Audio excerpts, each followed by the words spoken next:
The Legacy Sports Network presents the 2025 UIL Texas High School Football Playoffs. Tonight's Area Round playoff game is brought to you by Texan Chrysler Jeep Dodge Ram GMC Buick. We hear you. Also brought to you by Top Dog Fireworks. Say it with a boom. By Hotze Health and Wellness Center. Transforming lives naturally. United Community Credit Union. Be united. Quick Assist. We sell your tickets fast and at the best price. Mr. Electric. We've got the power to make things better. And by the law offices of James Barnett and Associates. Supporting high school athletics. Now, let's go to the stadium.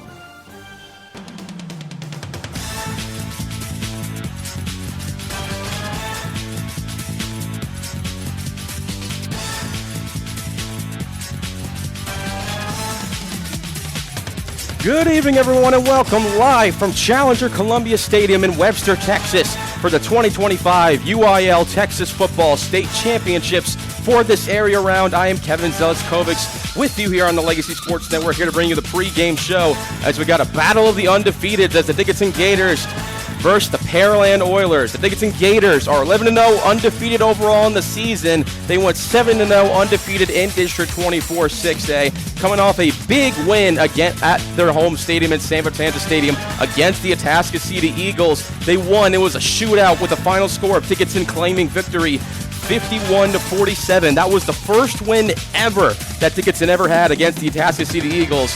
And head coach John Snelson's squad is primed tonight to try to take it to the Pearland Oilers, who also come into this contest undefeated 11-0 as well on the season overall. 8-0 in district, first in District 22 6A, coming off a win in their bi-district round up against Fort Bend Travis, winning by a final score of 59-27 under head coach B.J. Gotti. And the Pearland Oilers are a familiar foe for this Dickinson Gators squad. Dickinson Gators in District 24 6A, they were first in team offense, getting over 518.91 total yards average. They're also first in 24 6A in team defense, only allowing just over 217.82 yards a game. And how about Jace Washington? Last game was probably the game of his life in the bi-district round. He had 5 touchdowns last game, so he's looking to be a factor tonight as well. Pearland Oilers, in 22 6A, they went second just behind Manville in team offense, averaging 445 yards per game on offense. And they were also first in team defense in 22 6A, allowing just under 180 yards, 178.73 yards average to be exact. And this team likes to run. They have 3,120 rushing yards, which is first in that district, and only 1,777 passing yards, only good for fourth in District 22 6A. And one of the big key players that the Dickinson Gators have to watch out for tonight is number 7, the senior running back Jamore Champion, who finished second in 22 6A in all-purpose yards with 1,481 yards, and first in rushing yards, had 167 carries, 1,474 rushing yards, 25 touchdowns, good for 8.83 yards a carry. And that's just a little bit of a taste of what you can expect tonight as we got Friday Night Lights action. When we come back, we're going to give you the exclusive interview I got you with for Coach Snelson. When we return here, you are listening to the Legacy Sports Network. We've got the power to make things right. Mr. Electric will show you the light. Looking for electrical help you can count on? Switch to Mr. Electric. We have some of the best trained electricians in the business, and they're ready to help you with any project, big or small. Best of all, with Mr. Electric, our work is 100% guaranteed. That's why so many people trust Mr. Electric. We've got the power to make things better. Mr. Electric.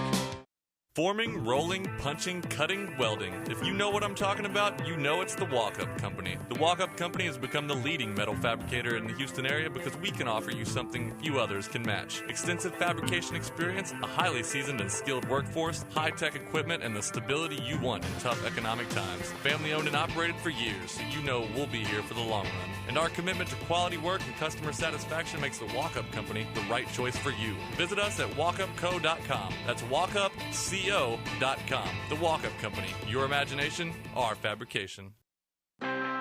We are the NFHS. That stands for the National Federation of State High School Associations. But really, what we stand for, together with the UIL, are the 825,000 high school sports and performing arts students in Texas. And so we stand. We stand for the runners, debate team members, and basketball players. We stand for their coaches, officials, and adjudicators. We stand for the drummers, football players, and actors. We stand for the golfers, singers, and swimmers. We stand as the national leader and advocate for these essential activities and all who participate in them and make them possible. Because it is our purpose to ensure that high school students get to play, perform, and compete together. To learn more about who we are and what we stand for, visit nfhs.org. Legacy Sports Network, now celebrating 18 years of broadcasting excellence. We are your home for local high school sports coverage. Expect excellent audio and video production. Whether you're listening at home or at the game, find us at lsnsports.com. Legacy Sports Network, building a legacy one game at a time.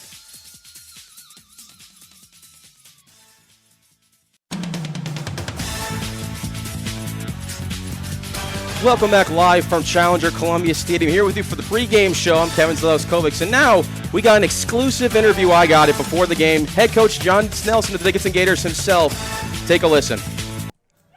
Hello, everybody. This is Kevin Zelicskovics with you on the Legacy Sports Network pregame show. I'm joined alongside me once again, head coach of Dickinson Gators, John Snelson. And coach, first of all, congratulations on your last win. Unbelievable win. A back-and-forth game between you guys and Atascocita. It seems like both defense were really clawing at it, especially towards the end. They're talking to me the emotions and what you guys felt through that game. How were you able to get it done? Man, it's just a big game. Carday Mack made me the best ranked player off in the state. He is something else. That was just a big landmark victory for our program. First time that we've beaten the Atascocita. That's right. About 98 points and 1,100 yards in the game and no points in the fourth quarter. Yeah, that's right, yep. Something, wasn't it? So our kids just kept on fighting and, just kept on believing and doing their job. So many times kids want to make a play so bad that they don't do their job. They try to do someone else's job, and the ball hits right where they should have been. And our kids and our coaches did a great job of sticking to our plan, doing their job, and things just worked out for us. And speaking of guys doing their job, I know we talked about it the last time that we spoke, but I feel like especially the defense, the second half defense, and I know I talked about it, in that fourth quarter where you guys just completely shut down Atascocita Eagles, it wasn't until that fourth quarter where you guys forced not one but two turnovers on downs. Explain to me how gratifying it is to know that you have a defense like that it just seems like the durability of this defense continues to get better as the game goes on. Absolutely. They just keep on believing, and people think that you rise to the occasion, but really you sink to the level of your training. And our kids just kept on believing and kept on doing the right thing, and just able to make some plays there. And our conditioning paid off, obviously, but just really, really proud of our kids. We got a couple breaks there, and got to get lucky sometimes too. And speaking of some of your kids, I gotta talk about Jace Washington. He had probably the game of his life that game, 5 touchdowns, a sophomore. How proud of you are of him, because he was playing unbelievable last game. Our first, second, and third team running back were out, so we was really, really nervous about that. We have a bunch of confidence in Jace, and he played running back whenever he was in junior high, but he wanted to move to wide receiver, and so he played wide receiver. But he just did an outstanding job, ball security, catching the ball out of the backfield, breaking tackles, pass protection, which was a big deal for us. and just could not be prouder of him. Mm-hmm. And also, I wanted to touch base on, of course, of the running back situation. What's the status for guys like Gamble and Gomez tonight? Man, just game time decisions. Game time decisions. So we'll see. Okay. And one last question for you, Coach. Obviously, just like how the Tasca City Eagles was a team that you knew all too well, this Pearland Oilers team is also a team that you know all too well. Yeah. And just like your team that went 11-0 undefeated, this Pearland Oilers team is also 11-0 undefeated. And with the history that you guys have had, you guys have won 5 out of the last 6 meetings. Of course, the last meeting was a couple of years ago where it was a big thriller, a 5 overtime game. You guys just came up short. What's the key to pouncing on top of them tonight and making sure you come up with the wins at this time? We got to get them off the field on third down, and we have to be explosive on offense, and we're going to have to win a turnover battle. All right, Coach. Thank you so much for the time. Thank you, Good luck tonight. Thank you. Thank you. More to come for the Legacy Sports Network pregame show right after this. Keys to victory coming up right after this here on the Legacy Sports Network. Timeout. All right. Remember, we're a team that plays together. Listen, the winning will take care of itself. We just have to get everyone involved. In interscholastic sports, we celebrate what makes every one of us unique. And in the pursuit of a common goal, everyone in the huddle, in the bleachers, and in the community comes together. This message presented by the UIL and the Texas High School Athletic Directors Association. You've got tickets to the game, but something comes up. Maybe the boss sends you on the road, the kids have practice, or you just can't make the drive. That's where Quick Assist steps in. With one tap, your seats hit every major ticket marketplace at once. No more juggling apps, no more wasted time. Quick Assist, it takes the hassle out of resale and puts cash in your pocket. Pro or college sports, it's all covered. Download the app today by scanning the QR code on the LSN website. Quick Assist, your ticket everywhere. DeRoche Partners, LLP, located in Houston and Dallas, offers a complete range of tax assurance and consulting services to a diverse portfolio of clients. Their team is dedicated to the highest ethics of our profession with a commitment to excellence. This is accomplished by putting an emphasis on providing superior professional services specifically tailored to meet the needs of our clients. DeRoche Partners aim to provide valuable insight, effective solutions, and maintain long-lasting business relationships. Their high recruiting standards and culture of excellence is uncommon and unrivaled. They want to wish all the student athletes good luck. Visit DeRoche Partners on the web at dpllp.cpa. Good evening, everyone. Welcome to Dickinson Gator football, live and free from Challenger Columbia Stadium. They just played the national anthem. Wonderful job by the Pearland Oilers choir. Kevin, this place, the vibes here, the electricity, I'm telling you right now, it took me 25, 30 minutes to find a parking spot. And when I say find a parking spot, this place weaves around and comes around. It's really difficult here. It's probably going to even be more difficult getting out. But this is exactly what Texas high school football is all about. Captains are about to approach midfield, but before we go to the captains, Kevin, what are the keys to tonight's game? Yeah, these keys to victory presented by Texan Chrysler, Jeep, Dodge, Ram, GMC, Buick. And for Dickinson Gators, of course, it's kind of the same, except I added with the third one. One is to be explosive on offense, 2, winning the turnover battle, and one that you heard from Coach Nelson himself is getting stops on third down and stopping the run. We know how much this Pearland Oilers team likes to run. They have over 3,000 rushing yards. And for the Pearland Oilers, run the ball. That is your key ingredient to success, is to run the ball. That's one of your biggest strengths. And 2, have long drives and try to stay on the field and make sure that Dickinson Gators don't get themselves on. And 3, play quick. Even though you want to be on the field for as long as possible, play quick on those drives and make sure, because of that running game, that you be sustainable and try to make sure, try to throw Dickinson Gators defense off a little bit. And a surprising move, I should say not surprising, but a little bit unorthodox. Gators winning the toss, electing to receive. So Coach Nelson wanted to put that offense on the field first, and it was just an electric offense last week. A 51-47 win over the Tasca City Eagles. It's not going to get any easier this evening, as the Pearland Oilers are at undefeated 11-0. Gators, as you know, also undefeated. And the Pearland Oilers, a lot of talent, and I'm telling you right now, they have I love our Gator fans, but I think so far Pearland Oilers, I mean, there's not really a seat to have here on the home side of Columbia Challenger Stadium. I'm still getting texts from a lot of our fans, and they're still, if you look out to the left side of the stadium here, we're looking left to right. If you look out to the left side, Kevin, I'm not great with directions. There's still cars coming in. There's still traffic. Oh, yeah, it's a packed house here tonight at Columbia Stadium, Don. The Pearland Oilers fans showed out tonight, and the Dickinson Gators fans showed out tonight, and we're in for a good one tonight. Special teams on the field, Dickinson Gators. They have the return team on. Pearland Oilers have it teed up. In the second round of the Texas UIL 6A Division I playoffs are underway.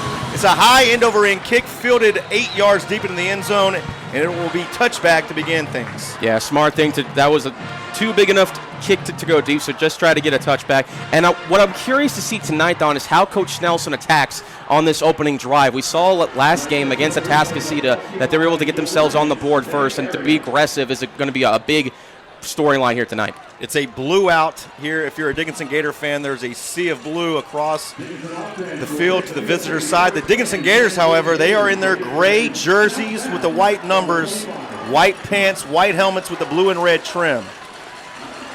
And Lorenzo Geary is not in a quarterback. This is Isaac Ramirez. Isaac Ramirez on the first play of the game throws it deep. Just dropped. And it's incomplete. Looked like it was right in the hands of Peterson, but Peterson couldn't come down with it. Yeah, Peterson had a step on his defender, but it was just too good of double coverage. And we know how Isaac Ramirez isn't afraid to throw the deep ball. All right, this is Lorenzo Aguirre in the game. This the junior quarterback. He'll send Jamarian Payne in motion, and here's Jace Washington. He'll fake it. Throws it out to the flat, has a completion at the 30, across the 31, down to the 34-yard line. Great second effort there by the tight end. And the Gators will be about a yard shy of the first down. Yeah, that was Braden Glover there. And Braden Glover in tandem with Caleb Peterson. Braden Glover is third behind Caleb Peterson receiving by yards in District 24 6A. Third down and 1. Here's Washington. We're going to get a play. This whistle dead, and that is Isaac Ramirez, number 17, in at quarterback. Can you confirm that, Kevin? Yes, it was. Did Coach Nelson say anything during his pregame interview about no Lorenzo Aguirre? So we didn't mention it last week, and Coach Nelson just called a timeout for the Gators. We did not mention it last week, but Lorenzo Aguirre, Thursday evening, came down with a bad stomach bug. We were told he was nauseous and vomiting all night. Came into school. They, of course, they quarantined him from everyone. They were putting him on IVs. After lunch, threw up again. You could say, Don, that he was down with the sickness. Yes, and he was definitely down with the sickness. It didn't affect his play that much. He ended up having a great game. There were some throws where you're like, yeah, he usually has those throws. But with that being said, Coach Nelson or nobody from the team said anything about him being out tonight. And now here we go again. This is Lorenzo Aguirre back in at quarterback. So I'm not sure what the switcheroo is all about, but this now is Aguirre. Option play right. And it's going to be a run down the sidelines and a first down to the 40-yard line for the Dickinson Gators. They have their first down of the evening, and they'll move the chains. Yeah, I like that little play there by Aguirre, just recognizing the pressure is coming to him, and a little bit flip to the right to Jace Washington, who, as we know, had himself a career game last game against First down and Atascocita. 10 for the Dickinson Gators, moving left to right on your computer screen or smartphone. Aguirre in trouble. Now he's going to tuck it and run. Maybe gets back to the line of scrimmage, but not quite. It's going to be a sack by number 55 of the Pearland Oilers. That's DeMarco Jenkins, the junior defensive lineman. Yeah, great job there by Jenkins, able to attack up the middle. No gain at all, but we would like to see a little bit more movement on Dickinson Gators' side. Second down and 10. It's Aguirre in at the quarterback in the gun. Jace Washington to his right. Jace Washington gets it. Jace Washington is going to be tackled right at the line of scrimmage. Nothing going. An outstanding open field tackle by Ezekiel Akayer of the Pearland Oilers, and that play worked very well last week against the Eagles. This time, the Oilers show that perimeter is not open for not open season. Yeah, Washington had to try to go for a route on the left side, but Akayer did a good job of cutting it off. Big third down and 9. The Gators need just shy of midfield for a first down. Aguirre claps for it, and we're going to get movement before the play begins, excuse me. Yeah, looks like the Gators jumps. Yeah. So this will make it even more difficult. We did not see a lot of penalties against the Gators last week, and that's probably why they were so successful here early. We're going to get a crucial third down penalty, and that's going to back them up. Third down and 15. Think this is Caleb Peterson territory here, Don? Peterson or Glover. Those have been your big plays, big playmakers all year. Third down and 15. Aguirre has it. Aguirre in the pocket, throws a fastball, nearly intercepted, incomplete. He was looking for Caleb Peterson. It would have been shy of the first down anyway, and this Pearland Oiler home crowd erupts. Again, we are at Challenger Columbia Stadium. Pearland Oilers did win the toss. They are home team, so they have their home team announcers. No Carter Dell, no Corey Magliola for us tonight. No Gator first down. We are in enemy territory. But the Gators, there's a lot of blue jerseys and blue tops on the other end. This punt is now away. Aguirre sends it out. Bouncing at the 30-yard line, takes a nice Gator hop across the 20 down at the 18-yard line. And the Pearland Oilers, with a great first defensive possession, force a punt for the Gators. I don't think we saw one of those until the second half last week. Yeah, and Dickinson Gators obviously off to a little bit of a slow start tonight, but now it's going to be the defense that has really been the key factor for them, especially last week against Atascocita. And I was talking to Coach Nelson, telling him how the durability of this defense seems to get better as the game goes on. First down and 10 for the Pearland Oilers. Maroon jerseys, maroon pants, 2 pinstripes down to each side, maroon helmets. Ball is on the turf. It was a bad snap, picked up by the Oiler in the backfield. And when they finally blow the whistle dead for forward progress, it's going to be about a 1-yard loss. Yeah, that play was not good from the get-go. A low snap, and Westmoreland tried to pick it up, but it was his running back Champion that picked it up and actually lost the yard out of it, so 2nd and 11. Jake Westmoreland, the senior captain quarterback for the Pearland Oilers. He's led his team to a perfect season thus far. By far his toughest competitor of the year. And here's a run right up the gut. That's Champion. And Champion has about 5 yards before he's brought down. And it's going to be a third down and 6 for the Pearland Oilers. So the Gator defense, a chance to get off the field and give that offense the ball back. Yeah, one thing Coach Nelson talked about pregame was the ability of this defense to get crucial stops on third down. Here's the first test.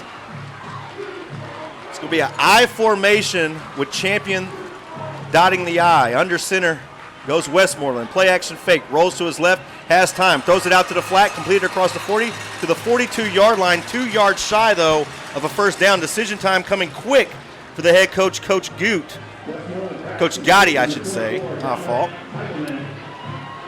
And he wastes no time. He sends the punt team out. Great job on open field tackle there by Tim Ricks on Braden Lyon. Tried to get to the sticks on the outside, but just a couple of yards shy. 2 Gators back to return this punt. It's Ricks and Bimage. Actually, that's Hunter. Hunter returns it, has it, still at the 30-yard line, spins off 1 tackle, and then a host of maroon jerseys, dark maroon jerseys. Is that maroon or black out there? That's black out there. That is black, yeah, black jerseys. Let me tell you, Don, it took maybe 10 Pearland Oilers to bring Marcellus Hunter down. He's as strong as they come.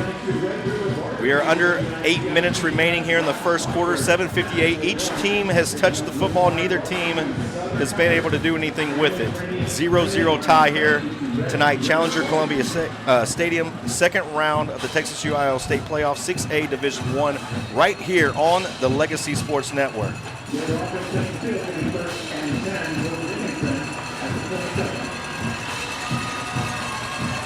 And this is Ramirez again, Kevin. Ramirez in the gun. And here's the handoff right up the gut. 30, 35.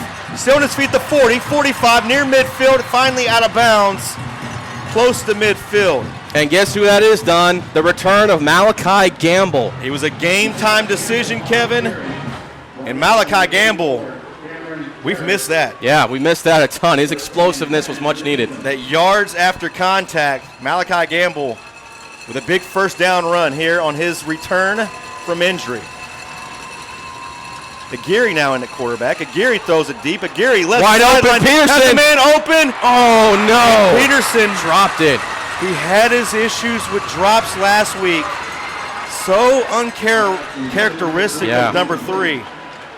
And tonight, that was a house call. Yeah, it looked like Peterson, I think, slipped just last second there. It was a little underthrown, but still, a ball he definitely should have caught. I like this tandem that Coach Nelson has got going on with Aguirre and Ramirez to try to give this Pearland Oilers secondary some different looks. So now back in is Ramirez. Isaac Ramirez claps for it, fakes the handoff, in trouble, steps up, sack, ball is stripped. Loose. And I believe a Gator, yes, Jace Washington recovers for the Gators, so they avoid catastrophe there. Yeah, Gary's got to be quicker than that. Didn't recognize the pressure was coming left, and it looked like he was holding onto the ball initially, and then the ball popped out. But luckily for him, Washington pounced back on top of it, and now Gamble's back in there. 3rd down and 16. Gators back in their own territory. They need the Pearland Oiler 44-yard line for a first down. In trouble, throws it out, has a completion. Little tunnel screen completed out across to the 48-yard line near midfield. 8 yards shy, though, of a first down. Yeah, that's Peterson's that time for his first catch, but it's going to be well short, 8 yards worth. And give this Pearland Oilers defense some credit. We mentioned how tough this Pearland Oilers defense is. They were first in their district in defense, only allowing 178 yards average. So Aguirre back deep to punt. 2 Oilers back deep to return. Good snap. Punt is away. It's a good punt. And fair caught at the 20-yard line. So the Gators will have to punt again to the Oilers. And the Pearland Oilers, after the fair catch by Smith, will set up first down and 10 from the 23-yard line. Again, no score here tonight. First quarter, 6:23 remaining here at Challenger Columbia Stadium. A team who last week put up 51 points against the Atascocita Eagles, have had to have back-to-back punts, and now the defense back on the field.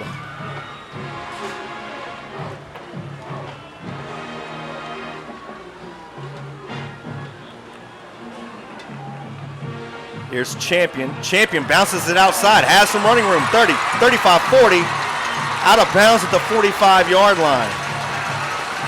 That Champion is just so quick with his speed. We mentioned that he averages over 8.83 yards a carry, and expect to hear his name called the rest of the night because, like I told you, they love to run the ball a lot, and Champion himself has 1,474 rushing yards, so expect to hear him a lot. First down and 10 for the Pearland Oilers in all black tonight. They're lined up at the 46-yard line on the left hash mark. I formation. Westmoreland under center. Here's Champion again on the pitch play to the right side. Has another crease inside Gator territory down at the 47. And also just good blocking out in front by the offensive lineman for the Pearland Oilers to allow Champion to get him some space because he can get to this open space quickly if you let him.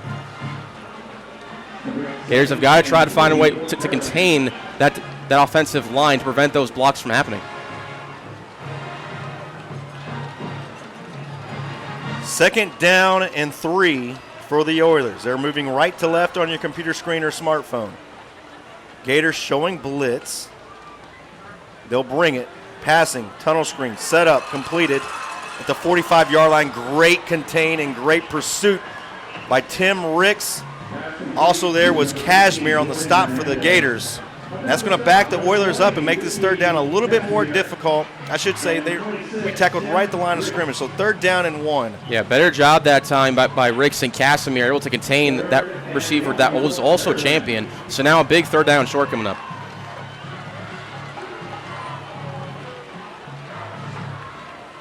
Under center goes the Oiler quarterback. I formation. Champion gets it. Champion breaks one tackle, has the first down, and out of bounds around the 40-yard line. They're going to give him the 39. Yeah, Royce Bimich had a tackle on him, but just the speed of Champion he was able to elude it and pick up that first down as now the Oilers are on the Dickinson Gators 39. So the chains move for the Pearland Oilers. They'll have it first down and 10 from the 39-yard line.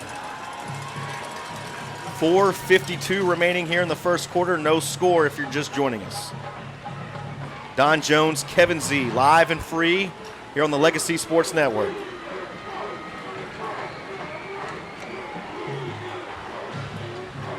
Back under center. Play action fake. Sets up in the pocket. Throwing deep. Jump ball. Incomplete. There was a little contact, but it was incidental, and that'll bring up second down for the Pearland Oilers. And that ball was a little bit overthrown by Westmoreland, trying to hit his main man, Jordan Hernandez, who's one of his key targets in the passing game.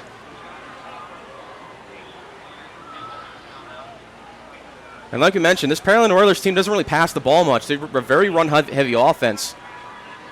Second down and 10, 4:45 remaining first quarter. Ball at the 39-yard line, left hash mark. This time, Westmoreland backs up into the gun with Champion to his right. He'll bring a man in motion, gives it to Champion. Right up the gut, breaks the tackle, but not before he gets to the second wave of Gators. He's going to be brought down at the 38-yard line. He'll get 2 on the carry, but it's going to be a third down and 8. Yeah, great recognition that time, but by the Gators defensive line there. That was the shortest run of the night so far by Champion, only a couple yards. So now third and 8.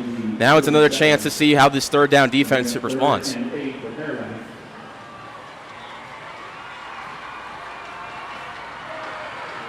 Pearland Oilers need the 29-yard line for a first down. It'll be Westmoreland in the gun, Champion to his right, 2 receivers right, 1 receiver left. Champion again. Champion stopped initially. Now he's going to be brought down and drugged down by Jamarian Payne. And the Gators have forced a fourth down once again. Coach Gotti, again, with a decision to make. This one might be a little bit more aggressive as he's inside his own 40-yard line. McNeish is their place kicker. He has a very powerful leg, but I'm not sure if he's going to hit it from 50+. And so the punt team now out for the Oilers. Marcellus Hunter and Tim Ricks are the 2 Gators back to receive it. Punt is just away. A little bit of pressure there. It's a line drive punt. We'll see where they mark it. Walking past the 10, referee still marking, and the line judge finally is going to mark it out of bounds at the 14-yard line. So the Pearland Oilers do flip the field on the Dickinson Gators. They'll have it first down and 10 inside their own 15-yard line. Well, Don, this is the complete opposite of last game. Exactly. If you liked offense, last game was your game. Here. But this game, if you like defense, so far this has been your kind of game so far. Because both defenses standing tall early on. As we're already 3 minutes, 24 seconds left to go in the opening quarter. It's been a very quick quarter. And Kevin, just look around this stadium, and I'm not trying to be like hyperbole or over dramatic, but you see a place to sit in this stadium. There's really nowhere to go. And here's a flag before we even snap the football. I don't even think the Gators were set yet. Usually when they don't snap the football, it's against the offense. Illegal substitution, so 12 men in the huddle for the Gators. And before they even snap the football here on their third possession, they're going to be behind the chains and off schedule, first down and 15. And Kevin, I've said it earlier, that's one thing that they did not do last week. Buddy pointed it out in our last broadcast. They stayed on schedule for the majority of the game, and they were successful. Here's a little swing pass now. Out to the left side, across the 10, stands on its feet, 20, close to the first down. A big 13-yard pickup there. That's Malachi Gamble on the catch and run. We talked about his explosiveness all season. It looked like he was dead to rights as soon as he caught that ball, but he stayed on his feet, kept his balance, and gets a big 9-yard gain. Play action fake, in trouble, avoids the sack, can't avoid ball the comes second. out. And the ball is on the turf, and the Pearland Oilers have recovered. A fumble recovery by number 6, Jalen Stewart, the senior D lineman, and our first turnover of the game. And it's a costly one because it's going to come deep inside Gator territory. The Oilers have it first down and 10 at the 13. Actually, they're going to mark it at the 17. Yeah, Coach Nelson always likes to talk about winning the turnover battle, and after a good catch and run by Gamble there, I mean, like, if you're a Geary, you've got to recognize the pressure is coming because this Oilers defensive line is no joke, and they're able to pop the ball out. and recover the football inside the Gator 20. So now the Pearland defense has a chance to get themselves on the board first, and the Gators defense has got to try to respond. Westmoreland goes under center, I formation. The Gator band getting involved in a big hit right at the line of scrimmage. Check that. That was number 0, Royce Swan, on the carry, and it was blown up by the Gator D line. Yeah, Swan is their backup running back for the Pearland Oilers, and this defensive line for the Gators has got to try a way to stop the run, because this Pearland Oilers team will run down your throat if you let them. We'll give Swan 1 yard officially. It'll be 2nd down and 9. 2:23 remaining first quarter, no score. Pearland Oilers, though, are threatening after the turnover. Westmoreland under center, I formation. Swan, the I back, gets the pitch. Left side, looks for a crease, gets to the 11-yard line. Bimage brings him down there. It'll be 3rd down and 4. That's Bimage's 3rd tackle of the game already. That might have saved a touchdown there. Bimage already making plays defensively early on. Bimage, if you're familiar with him, he's already been getting offers from everywhere. Probably the most significant one he's got is from The Ohio State University. And it's very interesting to see where he chooses. He's only a sophomore, Kevin. Yeah, just unbelievable. He's getting offers from The Ohio State as a sophomore. 3rd down and 4 for the Oilers. And it's going to be a tackle in the backfield, a TFL for this Gator front 7. Tackle made by number 18 of the Gators, Braylon Bradley. Speaking of sophomores, Bradley, another sophomore in this defense. And we're going to get our first field goal attempt of the game.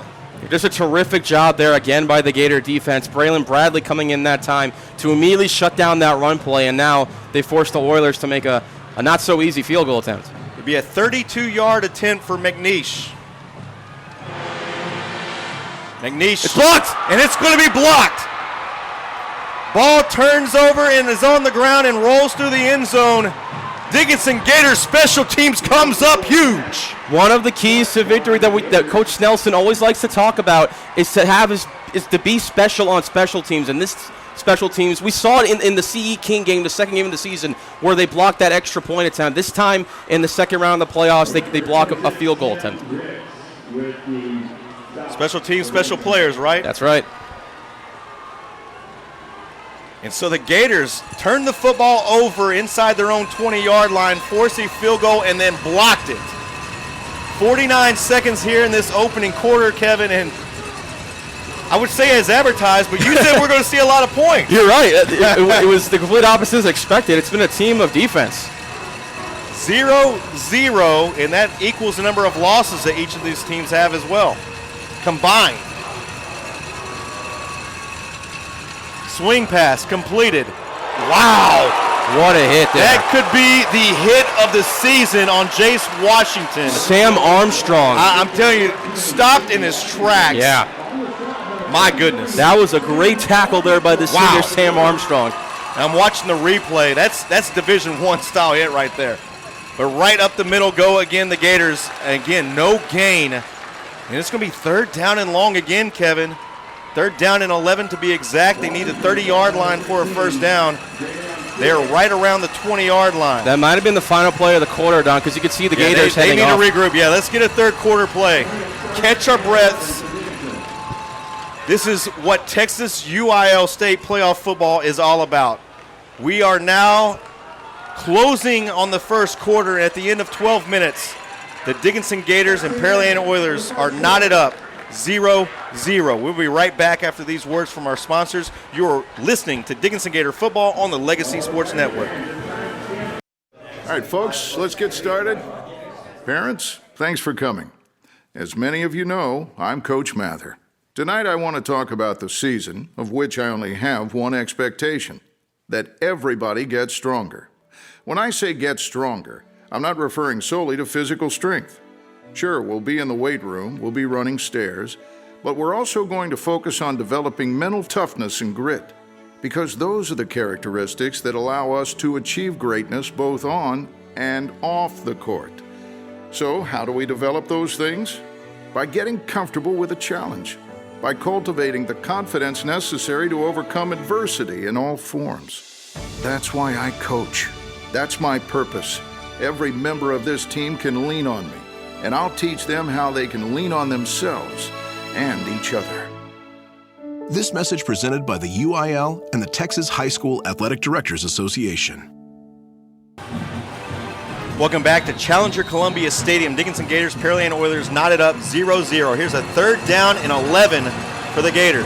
Play action fake. Aguirre in trouble. Steps up in the pocket, throws it downfield. He's got a man open. Oh! And right past the outstretched hands of the intended receiver. That would have went for another 6 points. That was Braden Glover. And Aguirre, the pressure was there. Could not make the accurate pass. Yeah, just a little bit overthrown there, intended for Glover. And it was a good throw, too. It was on the run, in stride, the throw there by Aguirre, and just a little bit overthrown by Bradley. And look, we have a penalty, though. And this is against the Pearland Oilers. I did not see what it was. Yeah, I didn't see what it was It could either. have been roughing the passer. I know there was a hit at the end of the play, and it looks like it was going to be a roughing the passer against the Pearland Oilers. So the Dickinson Gators now have a 1st down and 10 at the 34.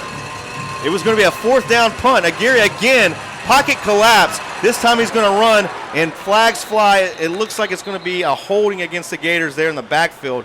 He is not having any time to set up. Yeah, this Oilers defense is relentless so far. Oh, face mask on the Oilers. And another personal foul against the Pearland Oilers. So the Gators on back-to-back plays have been the recipient of 15-yard penalties, and they are now across midfield into Oiler territory at the 47-yard line. Oilers giving the Gators a couple of gifts early on. A face mask and what we believe was a roughing the passer has now moved the Gators to a 1st down and 10 at the 47. Aguirre in the gun, hands it to Gamble. Gamble angrily runs across midfield, across the 45 down to the 43. Give him 4 on the play. Every yard is going to have to be fought for today. Oh, yeah. Hey, quick word on Texan GMC Buick. As your hometown community dealership, Texan Buick GMC is the place for all your vehicle needs. Whether you need service, parts, or you're in the market for a new pre- or owned vehicle, we have you covered. Ask us about our low APR finance rates and low lease payments on trucks, SUVs, and EV vehicles. We would love to buy your vehicle even if you don't buy from us. Texan Buick GMC, we hear you. 2nd down and 7. Pitch play to Gamble. Gamble 40, 35. Down across the 30 and around the 29-yard line. The sticks will move, and I'm looking at Carter Dell here to the right. Chains move. Dickinson Gator 1st down. Here we go. Gamble just continuing to be explosive in his first game back. Move them chains. 1st down and 10 inside the 30. Aguirre, again the pocket collapse, and he is sacked this time at the 38-yard line. The junior Cameron Harris that time was the first one to get the sack there on Aguirre, and the Oilers are not giving Aguirre or Ramirez, for that matter, any time. This offensive line has got to try to protect him a little bit longer than that. That's a huge loss. That's going to back the Gators up to a 2nd down and 18. We've seen only a couple of deep passes but by Aguirre and Ramirez to Peterson and to Glover there. We're curious to see if they try to do it now here on 2nd and 18. This is Aguirre. Aguirre again sacked, this time at the 40-yard line. This sack was by the Pearland Oiler linebacker number 55, DeMarco Jenkins. I believe that's Jenkins' 2nd sack. Yeah.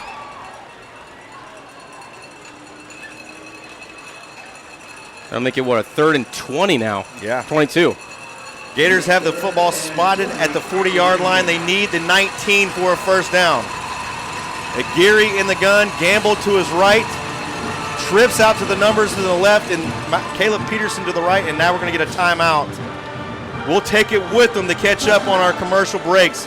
You're listening to Dickinson Gator football here on the Legacy Sports Network. Okay. Turn this football season. Have you always wanted to be able to keep up with the guys, whether you're at the game or watching the game on TV, and learn the game of football? I'm talking about the absolute basics so that you actually know what's going on. And not just for the ladies, but the guys too. You need to pick up First Down, A Woman's Guide to Football, written by longtime high school sportscaster, now retired Andrew Pearl. This is an easy read with an introductory ebook price of just $9.99. You can pick up at firstdownfootballguide.com. Don't just go to the tailgate, actually enjoy the game, learn the game, know the game, and be in the game.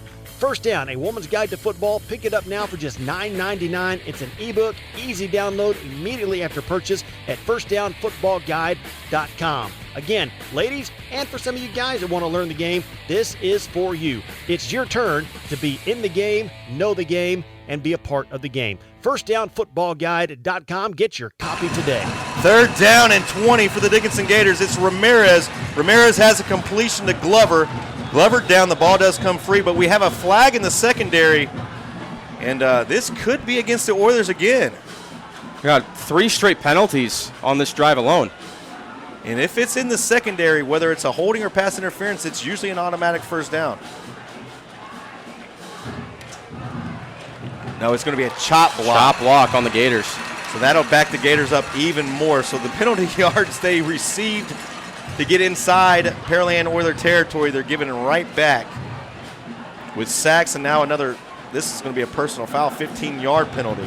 Hey, quick word from Pest Bros. Pest Bros is your hometown pest control team built on 3 generations of experience. They specialize in all insect and rodent control, including expert termite treatment. With proven knowledge and modern techniques, they protect your home or business like it's their own. Pest Bros. First down and a Dickinson mile here. Ball marked all the way back at their own 45-yard line. They need the Pearland Oiler 19 for a first down. Back deep to pass. Steps up, throws it between the hashes, has a completion across the 30 and tripped up at the 29-yard line. He gets back to the original line of scrimmage. So it'll be if they want to kick it, it'll be a 46-yard field goal, but the Gators are marching right back to the line of scrimmage. It's 4th down and 10. And as it looks now, Coach Nelson keeping the offense out there. 9:14 remaining first half. No score here with the Gators and Oilers. Neither team even able to put a field goal up yet. And the Gators, they're going to go for it. Aguirre claps for it. Aguirre steps up, throws it off his back. Has a completion at the 10, 5, reaching for the pylon, and out of bounds at the 2-yard line. First down and goal to go for the Dickinson Gators. That was number 55, Logan Lee, making the catch there. The junior. A big conversion on 4th and 10. Here's Aguirre under center. First and goal. Gamble. Gamble piles his way near the goal line, still turning his legs. And they're going to mark him short. Wow. Maybe a quarter yard line. First and goal play was nearly a touchdown. They're going to have it 2nd down and goal now. They're going to mark it right inside the 1-yard line. The ball, the nose of the football is not touching the goal line, but the other end of the nose of the football is not touching the 1-yard line either. This time from the gun. Gamble stopped in the backfield and hit at the 3-yard line. It'll be a loss of 2. It'll be 3rd down and goal now for the Gators at the 3. Cameron Harris, number 34 that time, another big tackle to stop Gamble. 3rd down and goal. In the gun goes, this time Ramirez. Ramirez, nowhere to go. He's going to tuck it and run. Trying to get to the goal line. He's stopped short too. It's going to be 4th down and goal from the 1 now. Guess who it was again? The big bad DeMarco Jenkins again, who already has 2 sacks, gets another tackle there and makes it 4th and goal inside the 2. 7:34 remaining first half, no score. Gators have a 4th down and goal from the 1-yard line. Everyone here on their feet. A packed house at Challenger Columbia Stadium. Wildcat formation. Gators crumble in. Touchdown Gators. 4th time's the charm there, Don.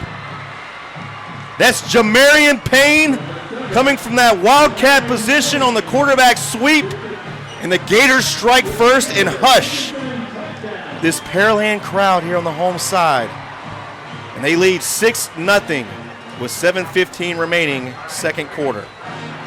What a job there by Coach Snelson to even go for it on 4th and 10. High risk, high reward, and he stuck with it on 4th and goal inside the 1, and Jamarian Payne finishes off.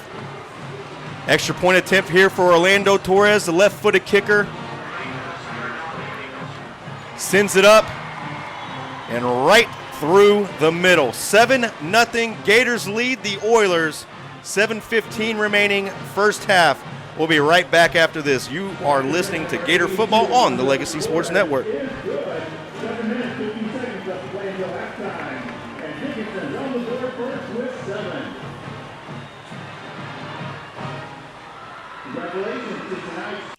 To be a mentor, you don't have to have some special talent. That's why we're having some real-life mentors sing for us. Hit it, guys. Row, row, row your boat gently down the stream. Merrily, merrily, merrily, life is but a dream. Thanks, that was awful. So remember, to mentor a child, you don't have to be perfect. Row, row, row your... Please stop.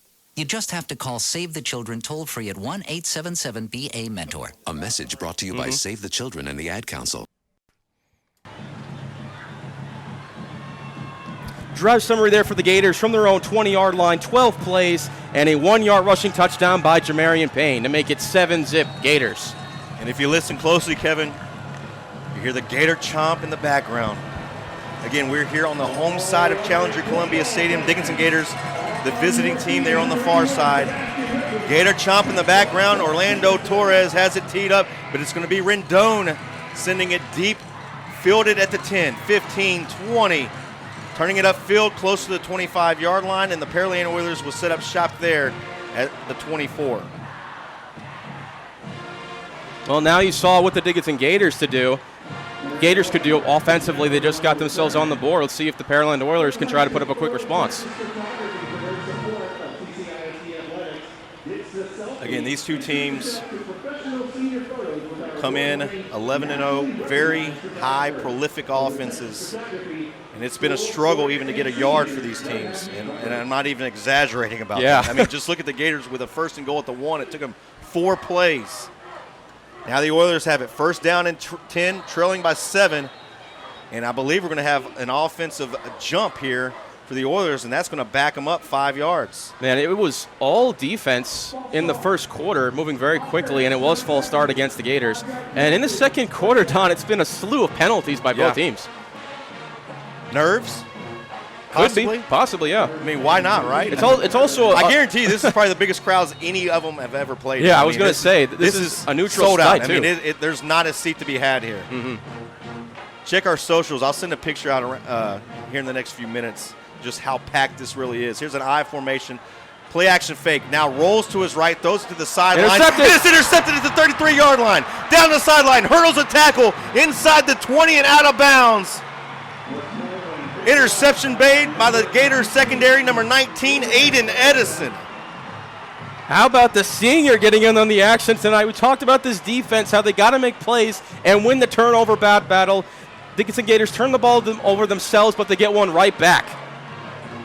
And the Gators really with an opportunity here in what has been a struggle to move the football for both teams. The Pearland Oilers turned the Gators over earlier in the first quarter, right around this position, and were unable to get any points after a Gator blocked field goal. Now the Gators, their defense returned the favor, and the Gators have it 1st down. It's almost at the exact spot, 17-yard line. Exactly. Aguirre, play action fake, rolling to his right, steps up, has a little bit more time. Now the pocket collapse, throws a fastball right near the ground. Did Caleb Peterson come up with it or not? No, he caught it, but there was a couple of flags that came in as he caught it. Yeah, so no sign there whether he completed or not, which means they're probably saying this is not going to count anyway. It's quiet now, Kevin. Everybody on the edge of the seats waiting for this. Waiting for the call. Ineligible receiver downfield on Dickinson. Wow. And that's been a very, very common penalty both in the pros, college, and now high school football. Anytime you get these RPOs and these quarterbacks who like to scramble and can maneuver their way in the pocket and set up time, those offensive linemen just kind of creep down, and it's easy to get caught. So 1st down and 15 after the penalty. Here's Malachi Gamble. Malachi Gamble sheds the first tackle, Now surrounded by about 4 or 5 black jerseys. He's going to get all the way to the 20-yard line before he's brought down. That was a hard-fought 3 yards. What's the amazing thing about Gamble is he never gives up on a run ever. Whenever it seems like that he is dead to rights on a play, he continues to move forward, spins around, trying to get extra any yardage he can. 2nd down and 12. Low snap, play action fake again. Ball tapped up in the air. Wow, that could have been dangerous. Yeah, definitely. It was batted back. Pearland Oilers were trying to sell like it was a fumble, but nothing going there. And now it's going to be a 3rd down and 12. And this Oiler crowd, you would think that it would be getting pretty loud now. There might be some nerves for the fans now. Could be nerves for them. Could be also a case of both of these teams. This is usually when you would get up and get loud right now if you're the Oilers. You have a 3rd down and 12. Gators need inside the 10 to around the 8-yard line for a 1st down. McGarry gets it. In the pocket, throws it. Looking for the end zone. Incomplete. Trying to thread the needle there last second. I think that was Peterson, and it was. Again, he's been double covered all night, Don. And Peterson, the few times that he was able to get open, he had a drop in the beginning, and that time, again, just double coverage. Just a great job by the Oilers secondary. So from here, it would be a 37-yard field goal. You're definitely not punting from the 20-yard line. So your decision is Orlando Torres with a 37-yard attempt, or go for it on 4th down and 12. They went for it last time on 4th and 10 in this exact spot, and it looks like Coach Nelson's going to take a timeout to talk things over. Yeah, and we'll take it with them. 6:14 remaining 1st half. We'll be right back with this 4th down play. This is Texas playoff football on the Legacy Sports Network. Legacy Sports Network, now celebrating 18 years of broadcasting excellence. We are your home for local high school sports coverage. Expect excellent audio and video production. Whether you're listening at home or at the game, find us at lsnsports.com. Legacy Sports Network, building a legacy one game at a time.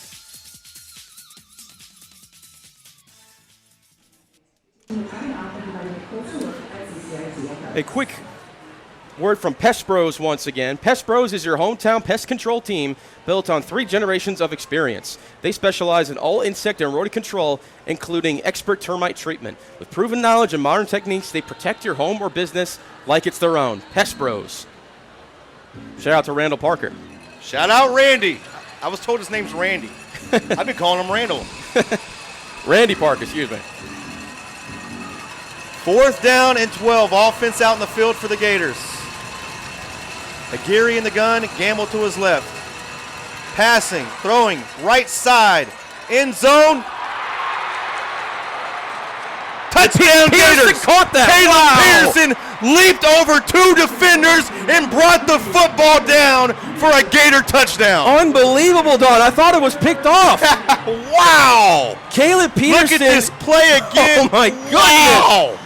Caleb Peterson just mossed 2 Pearland Oilers defenders. You've got to be kidding me, Don. Someone send that in to ESPN right now, because that is the definition of being mossed.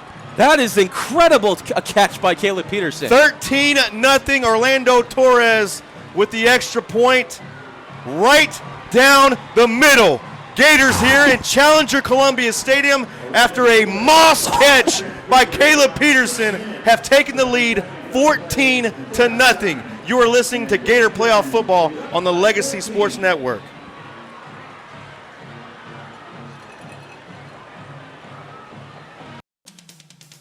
Legacy Sports Network, now celebrating 18 years of broadcasting excellence.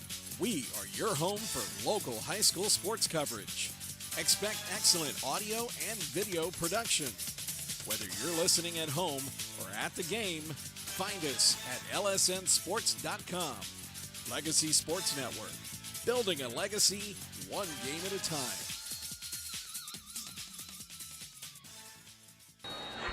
Here comes another quick drive summary. The Gators start from the Oilers 17, a 4-play drive, capped off by a 20-yard touchdown by Caleb Peterson to moss 2 Oilers defenders to put the Gators up 14-0. And here's Orlando Rendon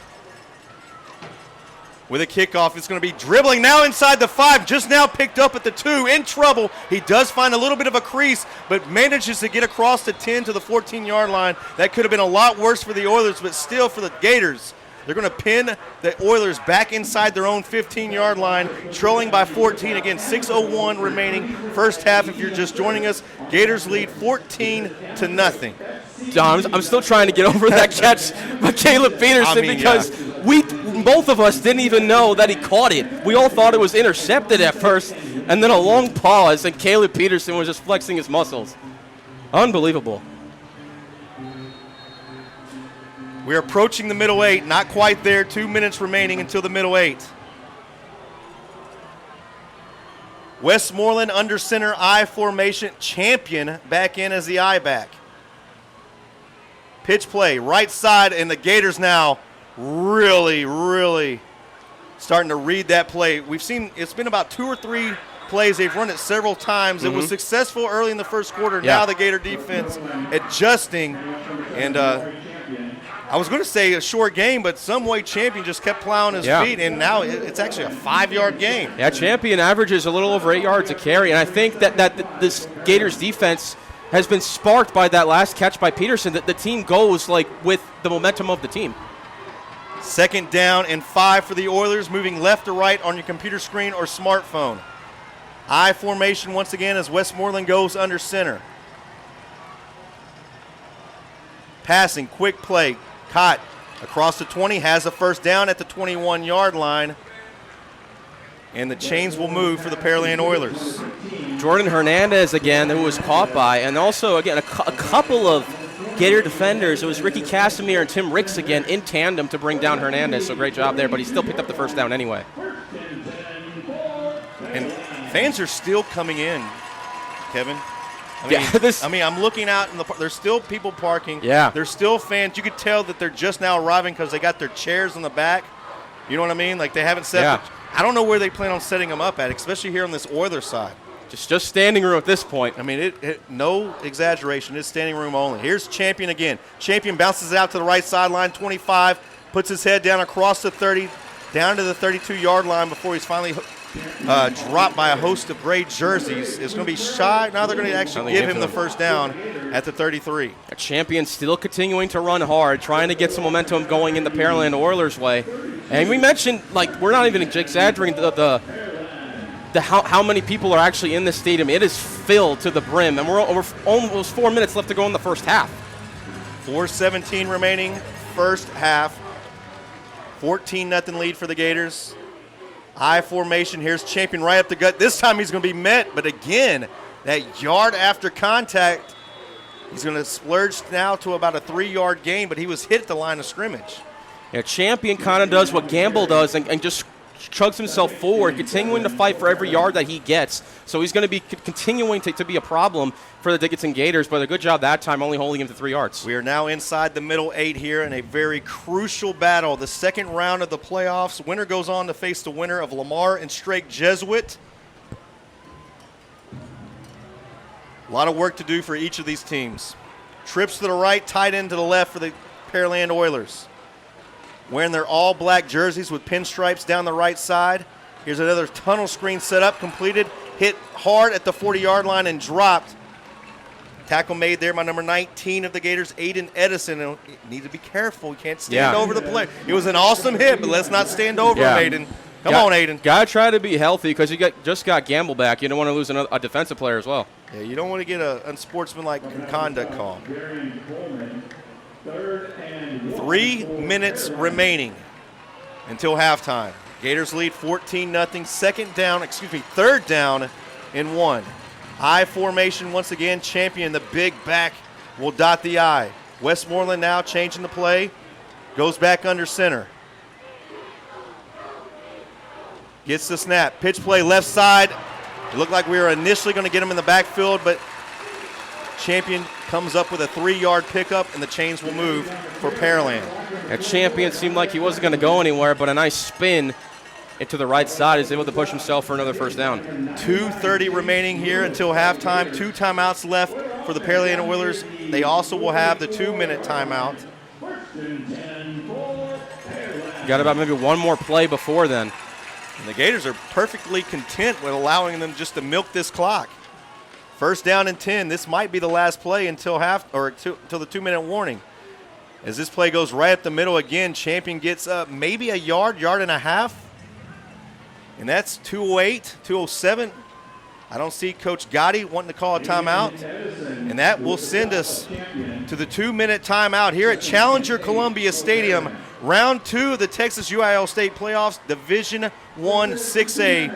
Your Dickinson Gators lead 14-0. We'll be right back after this. You are listening to the Legacy Sports Network.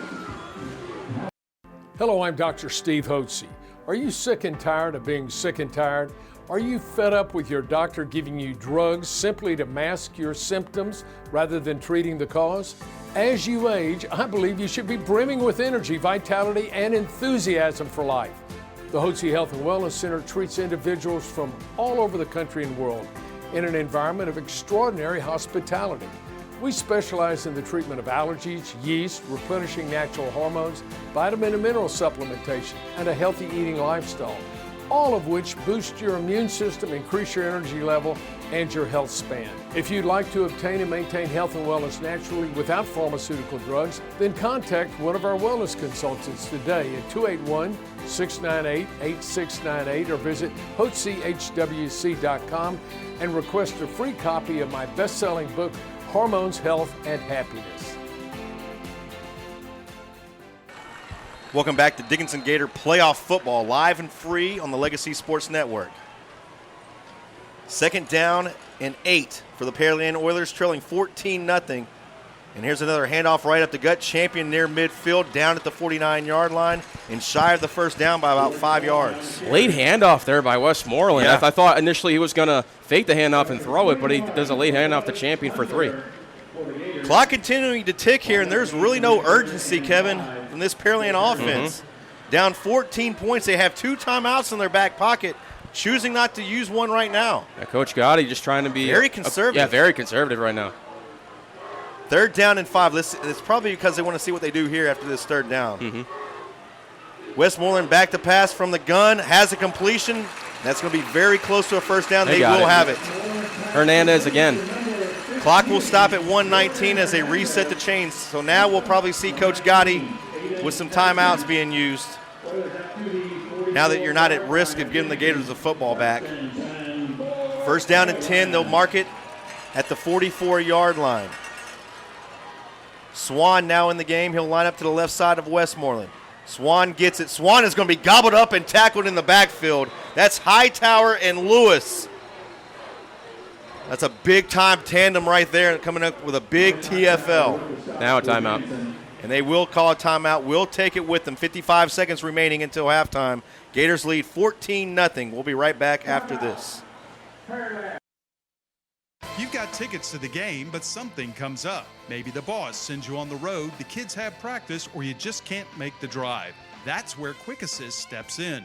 With one tap, your seats hit every major ticket marketplace at once. No more juggling apps, no more wasted time. Quick Assist, it takes the hassle out of resale and puts cash in your pocket. Pro or college sports, it's all covered. Download the app today by scanning the QR code on the LSN website. Quick Assist, your ticket everywhere. Quick word from Texan Dodge. As your hometown community dealership, Texan Dodge is the place for all your vehicle needs.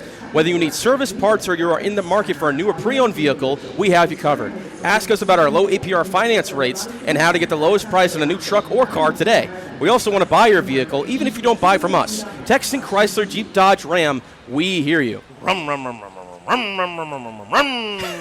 Dodge.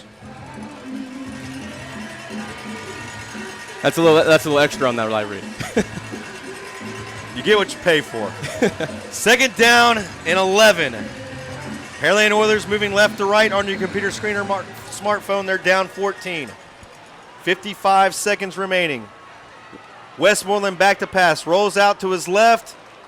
Are they going to give him the completion? They will have it right at the sticks, and he goes out of bounds at the 35-yard line. That is Hernandez on the reception.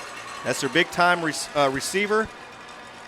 And they're actually going to mark him short, Kevin. It's going to be 3rd down and less than a yard. Yeah, initially I thought that Westmoreland was going to pass it to his tight end, number 89, Damian Mears, but he overthrew him, and Hernandez was right in the perfect spot. Hernandez came up a little hobbled at the end of last game, I've been told. He was actually in a walking boot with about 10 minutes left. He's out there now, though. I formation, champion the I back. He'll bring a man in motion. Westmoreland passing, in trouble, and can't go anywhere. He just drops to his butt. It'll be number 8, Quindrell Bloom, getting credit for the sack. And the clock continues to tick here under 39 seconds. And Westmoreland kind of slipped up there. Hey, quick word from Harris County Commissioner Adrian Garcia. Harris County Commissioner Precinct 2 Adrian Garcia admires and recognizes the academic work, dedication, and achievements of each student. Well done. Commissioner Garcia would like to wish all the athletes good luck in tonight's game. You talk about respect, Kevin. The Pearland Oilers down 14 points.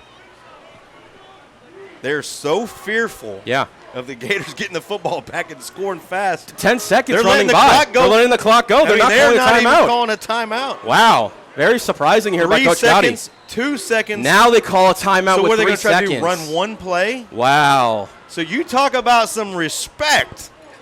The Pearland Oilers, I mean, it's unbelievable. It's 4th down, Yeah. But they're saying if we don't convert this, we don't want to give you the football back. But what they're also saying, if we do convert this 1st down, we're not going to get the ball because it'll be halftime. Yeah, I'm very surprised that he didn't call a timeout until 3 seconds left. I would have called it as soon as that play was over. Yeah, so 3 seconds that shows on the scoreboard. So Hail Mary attempt here.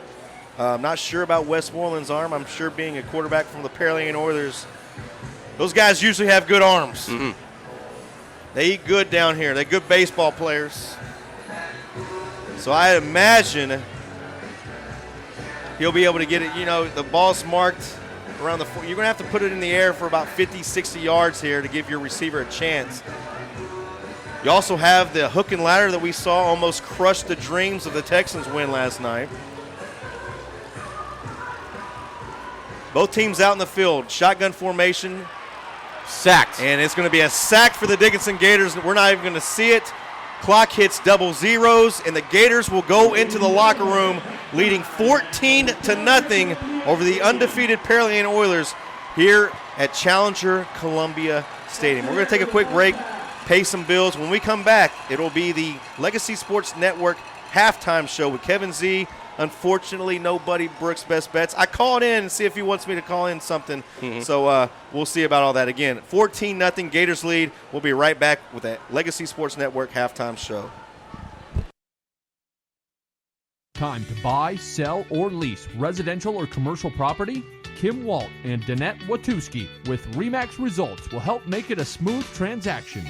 Their customers deserve and will receive the finest service ever offered by any real estate agents. RE/MAX Results, #RealEstatePros. Like Kim Walt says, your home, your future, our commitment. Their phone number is 713-777-SOLD. Legacy Sports Network, now celebrating 18 years of broadcasting excellence. We are your home for local high school sports coverage. Expect excellent audio and video production. Whether you're listening at home or at the game, find us at lsnsports.com. Legacy Sports Network, building a legacy one game at a time.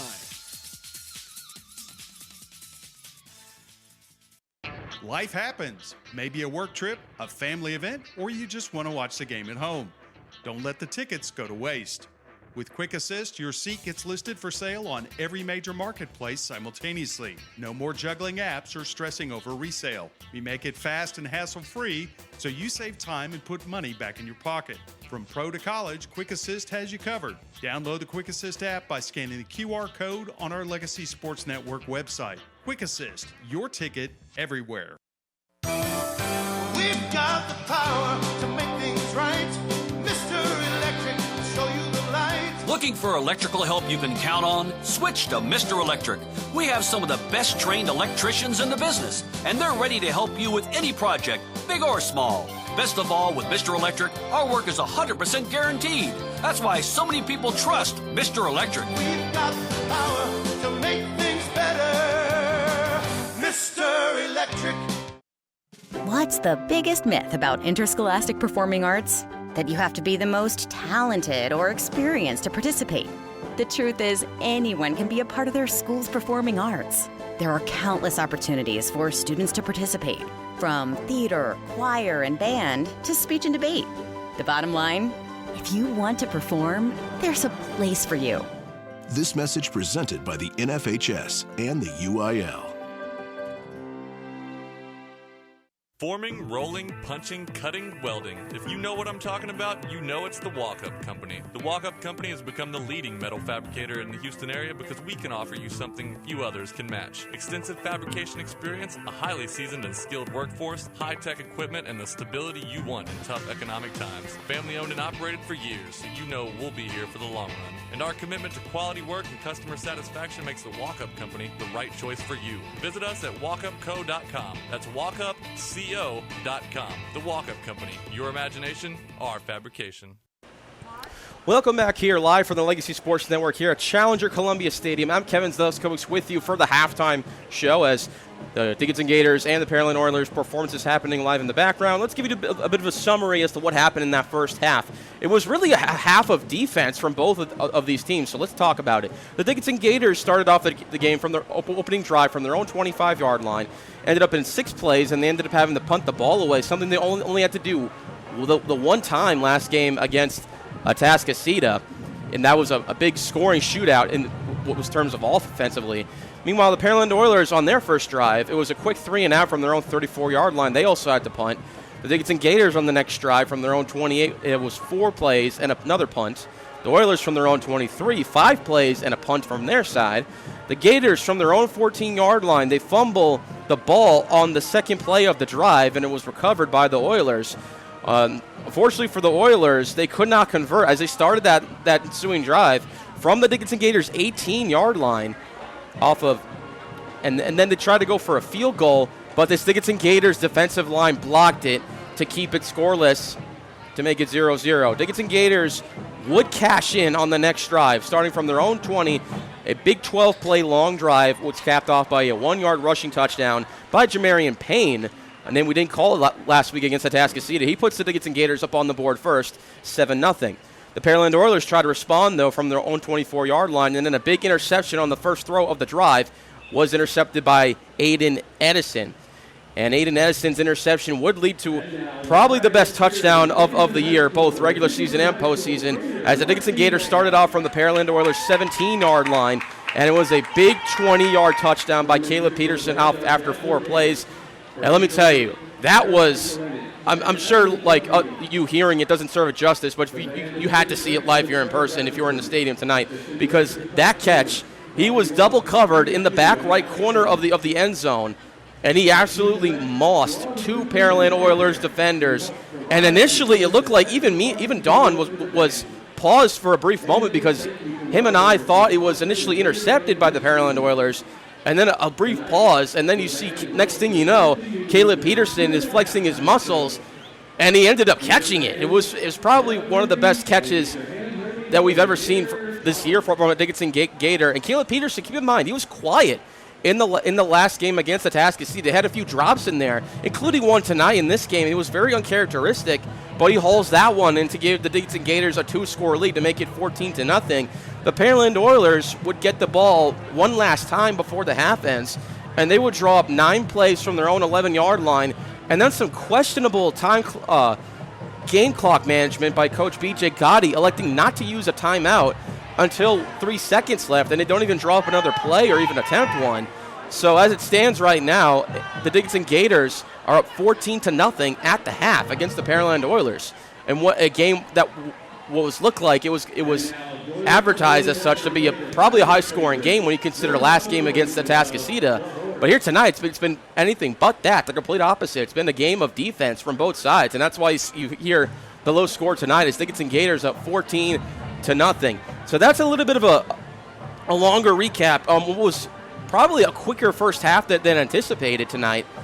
And when we come back, I know we don't have Buddy here for Buddy's Best Bets, but we're going to try to make it work here when we come back here on the Legacy Sports Network. Don't go anywhere. You are listening live here on this area round for the UIL 2025 Texas High School Football Championships. We'll be right back. Why are interscholastic sports called the last classroom of the day? Because they teach students important life lessons like teamwork, accountability, and perseverance. School sports are so much more than a game. They're about developing the whole person. That's why they're an essential part of every student's education. Encourage your student to participate in the last classroom of the day. Interscholastic sports in Texas. This message presented by the UIL and the Texas High School Athletic Directors Association. When life gets in the way, a work trip, family plans, or even bad weather, don't let your tickets go to waste. Quick Assist makes it simple. Your seats are listed on every major marketplace at the same time, saving you the hassle and putting money back in your pocket. Whether it's the NFL, NBA, MLB, NHL, or NCAA, we've got you covered. Download the app today by scanning the QR code on our website. Quick Assist, your ticket everywhere. DeRoche Partners LLP, located in Houston and Dallas, offers a complete range of tax assurance and consulting services to a diverse portfolio of clients. Their team is dedicated to the highest ethics of our profession with a commitment to excellence. This is accomplished by putting an emphasis on providing superior professional services specifically tailored to meet the needs of our clients. DeRoche Partners aim to provide valuable insight, effective solutions, and maintain long-lasting business relationships. Their high recruiting standards and culture of excellence is uncommon and unrivaled. They want to wish all the student athletes good luck. Visit DeRoche Partners on the web at dpllp.cpa. Legacy Sports Network, now celebrating 18 years of broadcasting excellence. We are your home for local high school sports coverage. Expect excellent audio and video production. Whether you're listening at home or at the game, find us at lsnsports.com. Legacy Sports Network, building a legacy one game at a time. Welcome back to the Legacy Sports Network halftime show. Quick word from the Cody Stevens Foundation. The Cody Stevens Foundation, saving young lives through EGC screenings. Visit CodyStevensFoundation.org to learn more. Every screening matters. Every child matters. Cody Stevens Foundation.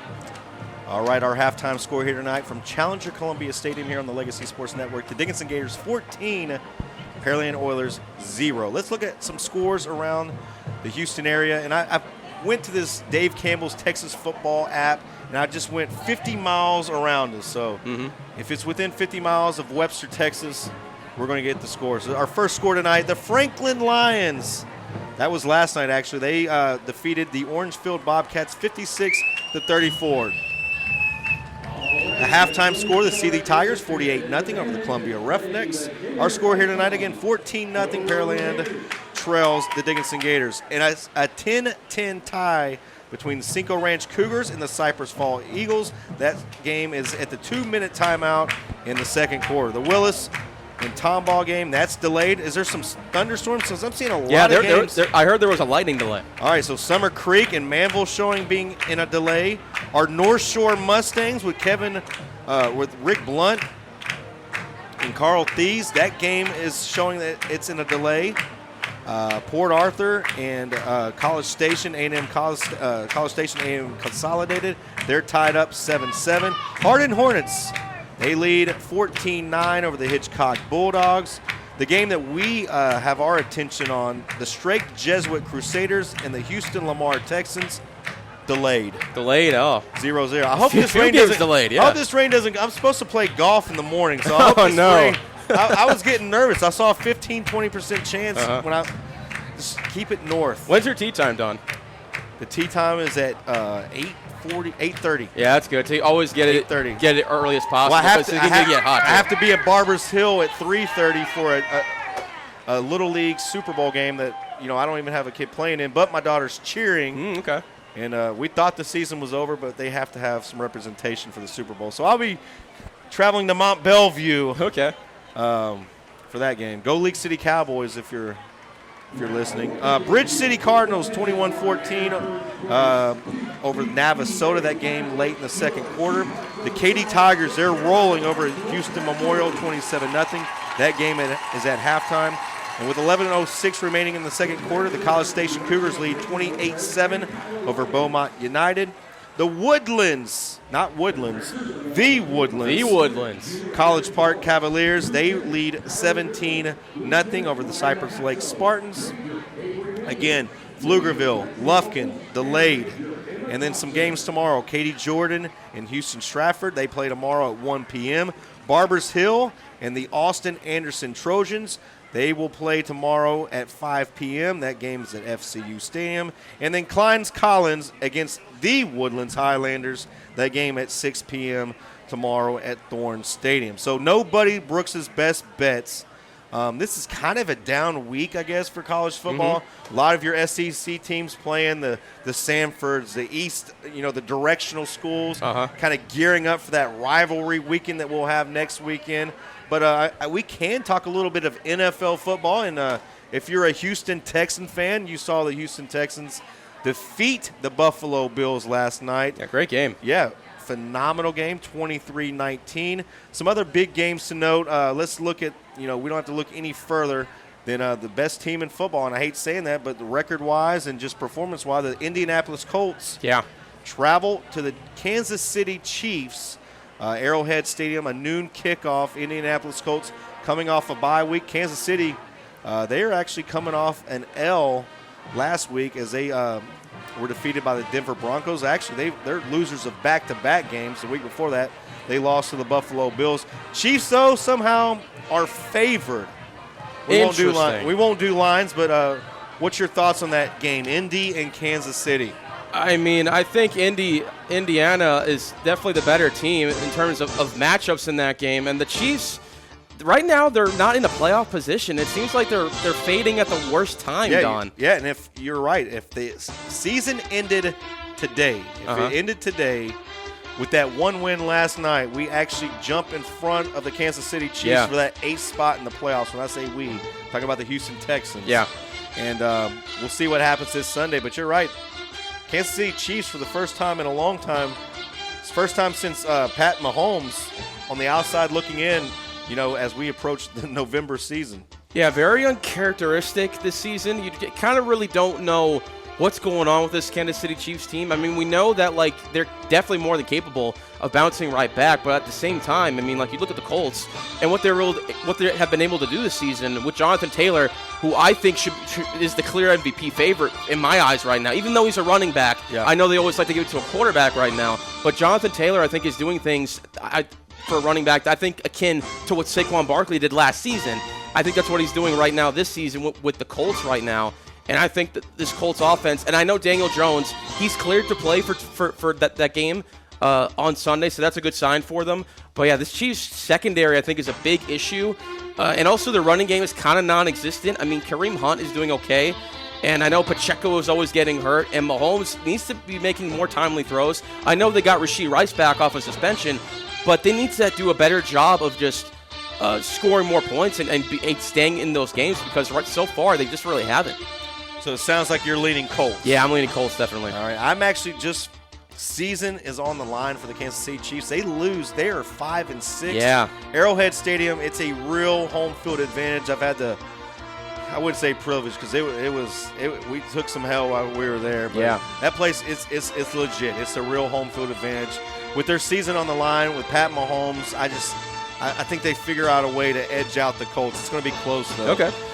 So another game is, got some playoff implications. You got the Pittsburgh Steelers, 6-4, heading to Chi-Town to take on the Chicago Bears. The Bears are red hot. They are winners of, 5 out of the last 6 games. And, I mean, they got things rolling. Caleb Williams starting to find his rhythm. Defense, which was suspect until last week. Again, I mean, look who they played, but they were able to stop the Vikings and had a great win. But the Pittsburgh Steelers, they're coming in there. Aaron Rodgers, iffy whether he even plays. Mason Rudolph did a good job in backup. But what say you on this game? It's going to depend on the health of Aaron Rodgers. If he's good to go, I do think that the Steelers can beat the Bears, but you also got to give the Bears credit because I think Ben Johnson, ever since he got hired as the head coach, I think he's brought new life and a new culture to this Chicago Bears team. And, the Bears defense is decent for the most part, but the Steelers defense is still, it's the highest paid defense in the league for a reason. It continues to be. I see that DeAndre Swift for the Bears is probably going to have a rough game if the Steelers defense is able to stop it, and I think they will. But, again, if Rodgers is good to go, I do think the Steelers can pull it out. But if he's not good to go, I think the Bears just squeak it out by maybe a touchdown. Yeah. I think I'm going to have to go with the Bears as well. With the Bears. Yeah.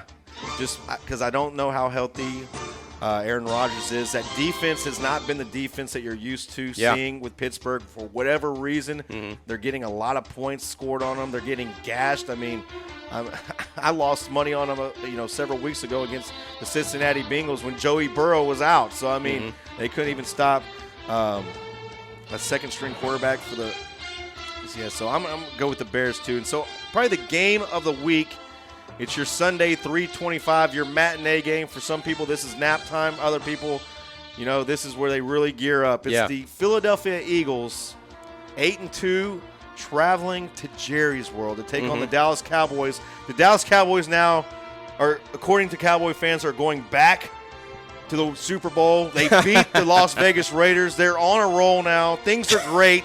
This is what they needed. A lot of momentum going into Jerry's World. They had that big trade. They got another defensive lineman to help them out with the run. The secondary is getting healthy. This is us. This is it. And the Philadelphia Eagles, as much bad press as they have gotten, as much controversy is inside that locker room when you talk about Jalen Hurts, shout out to Channel View, and A.J. Brown. And now they're saying that this is off the field as well, that they don't like each other off the field either. But some way they're 8-2.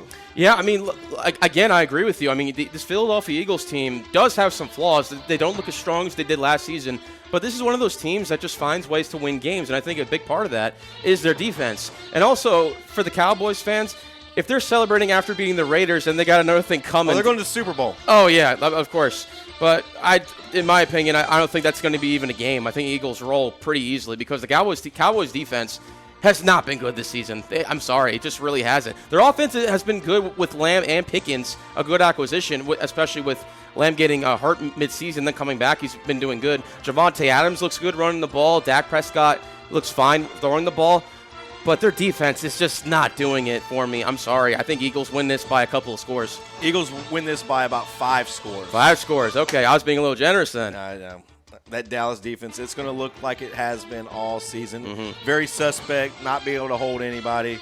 I mean, anybody can beat the Las Vegas Raiders. So I choose the Eagles there too. So Dickinson Gators now out of the locker room. They are warming up into the end zone. Any college games, Kevin, that ring a bell that you think we should point out here before we go to our final break before the second half? Let me see. I did see Missouri against Oklahoma. That could be a good one. Or maybe USC against Oregon. Yes. I feel like USC could slightly upset Oregon there. USC is ranked 15 and Oregon's ranked 7. I can easily see USC winning that game. Yeah, I believe College Game Day is there. Who did you say on that game? It was USC and against Oregon. Yeah, and who did you like? I liked USC in that game. Yeah, USC coming in on College Game Day. Oregon at home again, College Game Day. That didn't mean anything against Indiana. I mean, True. They got beat by Indiana. I'm surprised Game Day went there twice. Yeah. But Pat McAfee, Kurt Herbstreit, and the boys, they're there setting up. I saw the Pat McAfee show there tonight. Lanning looked like his team was ready, but they always look ready. Again, Oregon 9-1, USC 8-2. It's almost like a playoff game for those teams. That's why I said I could easily see USC possibly pulling up a slight upset there. Yeah, I'm going to go with Oregon just because I like Lanning. I think he's going to have his team prepared. Nothing against Lincoln Riley. Great USC team. Just I can't see Oregon losing twice on their home field in one season, especially both nights being when College Game Day's there. So the boys are going to be able to even do game day, go home, take a power nap, and get right back. So we are running low on time here for our Legacy Sports Network halftime show. We're going to take a break. When we come back, What are we going to do, Kevin? We're going to go for Hruska's halftime segment. So be Oh, yes. yes. Yeah, I'm right. excited for that. Let's Let's have it. All right. Again, our halftime score tonight from Challenger Columbia Stadium, the Dickinson Gators 14, Pearland Oilers 0. This is the Legacy Sports Network.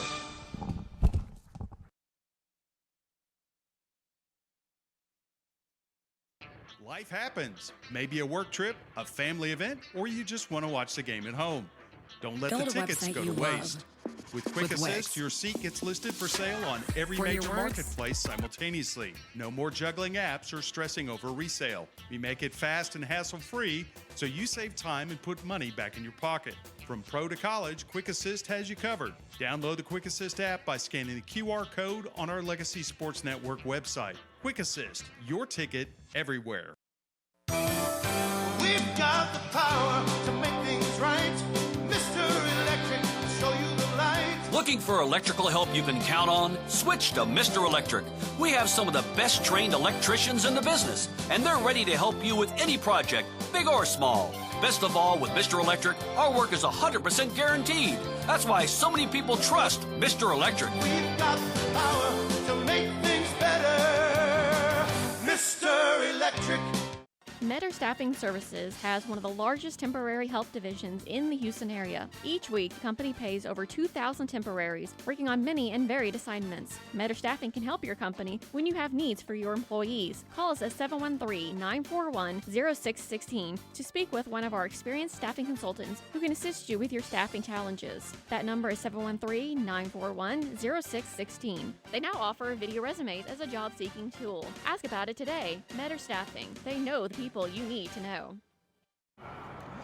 Welcome back to halftime on the Legacy Sports Network. It is the second week of the playoffs, 2025 Texas High School football. My name is Anson Massey. Hope you're enjoying our coverage on the Legacy Sports Network at lsnsports.com. Man, we have some great games on tap for tonight. Of course, TAP's a big point of interest tonight. Of course, you got St. Thomas, if you're listening to that game right now. But across, well, let's say across the state, up north, another big game going on in the quarterfinals as Legacy Christian out of Argyle is taking on Plano Prestonwood, two powerhouses. Of course, Liberty Christian, the defending state champions, coached by future NFL Hall of Famer Jason Witten, of course, former superstar of the Dallas Cowboys. That's a huge game going on right now. Winner of that game gets the winner of the St. Thomas game that a lot of you folks might be listening to. Cross Class 6A, some other games that we're kind of watching. Most of the action is tonight or tomorrow. Duncanville Rockwall Heath is one that we're keeping an eye on. Weapon, the Dallas-Fort Worth Metroplex, Waxahachie, and North Forney. Remember, Waxahachie had the 28-27 upset over Duncanville, which helped force a three-way tie in their district. Waxahachie had the big win over Midway last week. They have North Forney tonight. DeSoto and Longview. That's another big one that we're keeping an eye on. Of course, again, these are all up north. Some other games kind of getting further to the south. Willis taking on Tomball, Cy Ranch, and Grand Oaks that you've got here on the Legacy Sports Network. College Park and Cypress Lakes. The Spartans are going at it tonight as well. Some other games that we're kind of looking into. Cinco Ranch and Cy Falls. Katy Tigers taking on Houston Memorial. Katy Jordan and Stratford are going at it tonight. And let's see, I'm trying to find some others that I'm missing. There's Straight Jesuit and Lamar, the Texans. And then, of course, you got North Shore and Ridge Point, a good one that you got right here on the Legacy Sports Network, along with Shadow Creek and C.E. King, Dickinson and Pearland, Summer Creek and Manville are going at it. So a lot of important playoff games tonight. And again, St. Thomas and Frisco Legacy, the TAPS game we have here on Legacy.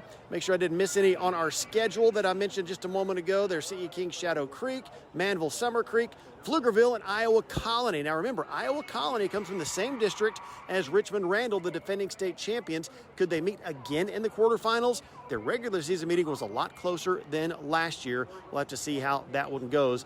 And again, that game going on right now. So again, it is halftime on the second Friday night of the Texas High School football playoffs. Hope you're enjoying our coverage here on the Legacy Sports Network at lsnsports.com. We'll take a break, send it back to the guys for the second half of our playoff action under the Friday Night Lights. My name is Anson Massey. Enjoy your game, enjoy the playoffs, and drive safe, drive courteous going home. Attention high school sports fans, are you an armchair official? You know, the parent or fan who constantly yells at the referees and loves to let everyone know just how bad you think they are. Well, if you think you could do better, then get in the game and prove it. It's time for you to suit up and make the calls where they actually count. Every sport in Texas needs more officials. Sign up today at highschoolofficials.com. You've got tickets to the game, but something comes up. Maybe the boss sends you on the road, the kids have practice, or you just can't make the drive. That's where Quick Assist steps in. With one tap, your seats hit every major ticket marketplace at once. No more juggling apps, no more wasted time. Quick Assist, it takes the hassle out of resale and puts cash in your pocket. Pro or college sports, it's all covered. Download the app today by scanning the QR code on the LSN website. Quick Assist, your ticket everywhere. Ready to ring in the new year with a bang? Top Dog Fireworks is your place with a massive selection of amazing, high-flying, colorful, professional-looking fireworks. Top Dog Fireworks offers great buy one, get one free deals on select fireworks from multiple categories. Can't decide on exactly what you want? Their staff can help you set up the most unforgettable fireworks show. Visit TopDogFireworks.com to find directions to a location near you. And the best selection in Houston, Top Dog Fireworks. Say it with a boom. We've got the power to make things right. Mr. Electric will show you the light. Looking for electrical help you can count on? Switch to Mr. Electric. We have some of the best trained electricians in the business, and they're ready to help you with any project, big or small. Best of all, with Mr. Electric, our work is 100% guaranteed. That's why so many people trust Mr. Electric. We've got the power to make things better. Mr. Electric. Welcome back to Challenger Columbia Stadium, the second round of the Texas UIL State Playoffs, 6A Division I. Your Dickinson Gators lead 14-0 over the Pearland Oilers. We discussed it multiple times tonight. Each of these teams a perfect 11 wins, 0 losses. It was a back-and-forth battle, a defensive struggle, to say the least, for the first quarter. I mean, there was no score, and then all of a sudden the Dickinson Gators broke loose, got 7 points on the board, followed it up with a turnover, turned that into 7 more points, and now they lead 14-0. Again, Dickinson Gators won the toss to begin the game. They elected to receive, so now they will be kicking it off to the Pearland Oilers. Yeah, just a tale of two defenses in the first half, Don, because as we've seen from last game, this is kind of not what we expected at all. We expected this to be pretty much a high-scoring game like last game, and it has been anything but that as advertised. I mean, we saw the first quick score of the game. It was a 1-yard touchdown by Payne, then that big Caleb Peterson touchdown, and no points from Pearland Oilers. Let's see if they can score on this opening drive here. And this will be Torres with the left foot, sending it out to the 26-yard line. It'll be fielded and returned across the 27 and down shy of the 30-yard line. Gators continuing to go for that dual kicking formation.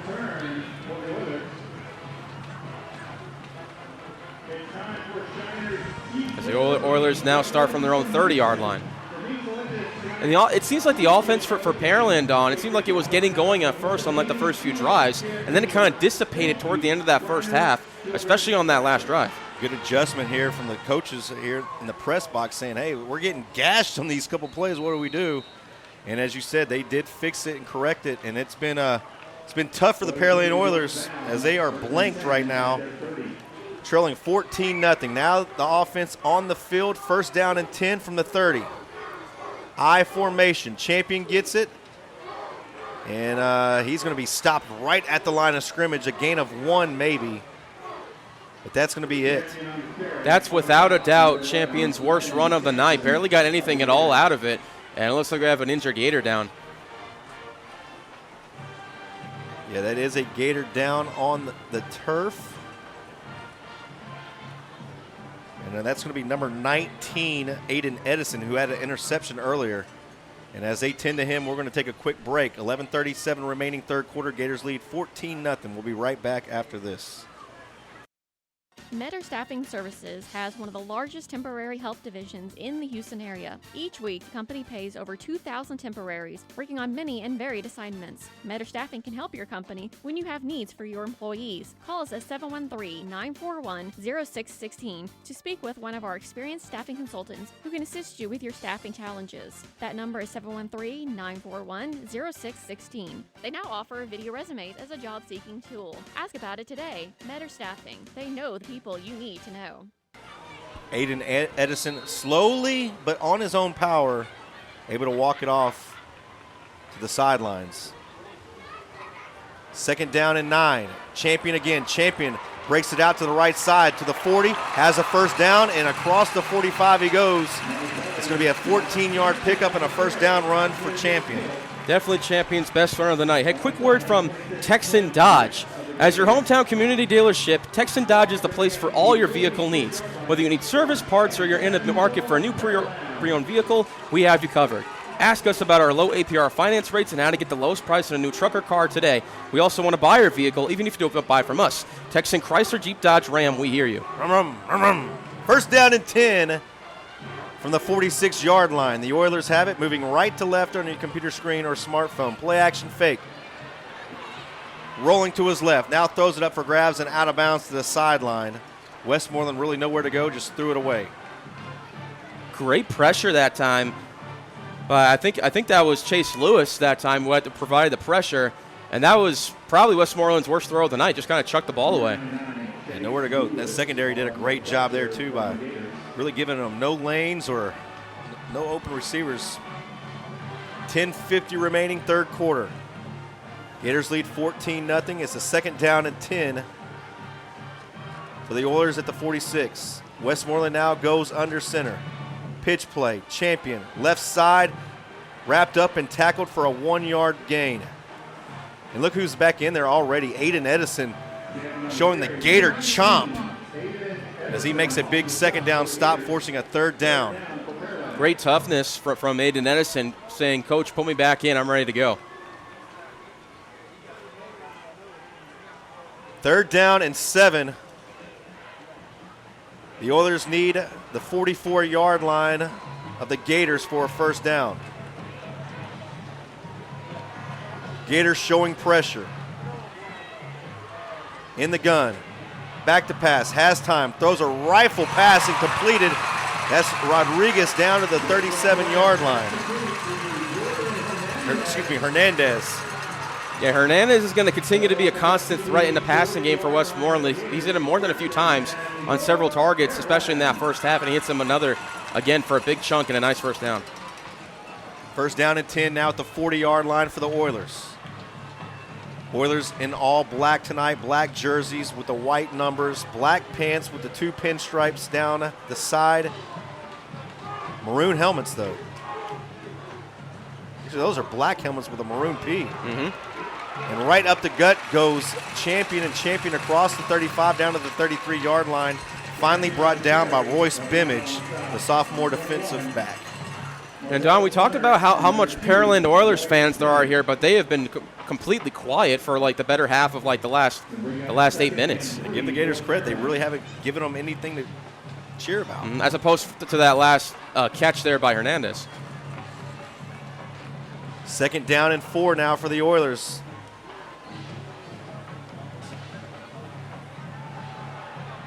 Faking, now throwing, has a man open and incomplete. He had 2 Gators beat, did Hernandez, but Westmoreland just could not drop it in the bucket. Just over the hands of the intended receiver, the junior tight end, Karen Johnson. First time we've called his name tonight.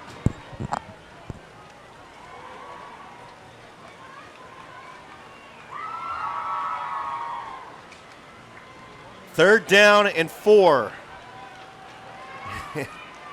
The silence is deafening. Yeah, I was just thinking the same thing. I formation. Champion in the I back. Johnson goes in motion to the right side. Here's Champion right up the gut, and Champion's going to be stopped initially. Fights off one tackle. Going to be tackled now at the 31-yard line. And if this near side judge is correct, I'm not sure he has enough. It's going to be maybe inches short, but I'm not sure if he has it. No sign to move the chains yet, so it will be 4th down and short. Barely short. And guess who made that tackle that time, Don? Aiden Edison. 4th down and less than a yard. Offense staying on the field for the Oilers. Sprinting to the line of scrimmage. Under center. Champion has it.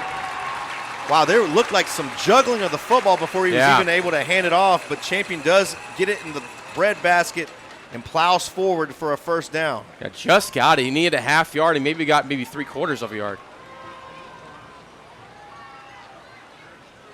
Looked like Westmoreland bobbled the snap and then bobbled the handoff. That's what it looked like initially to me, too. And I'm not sure what the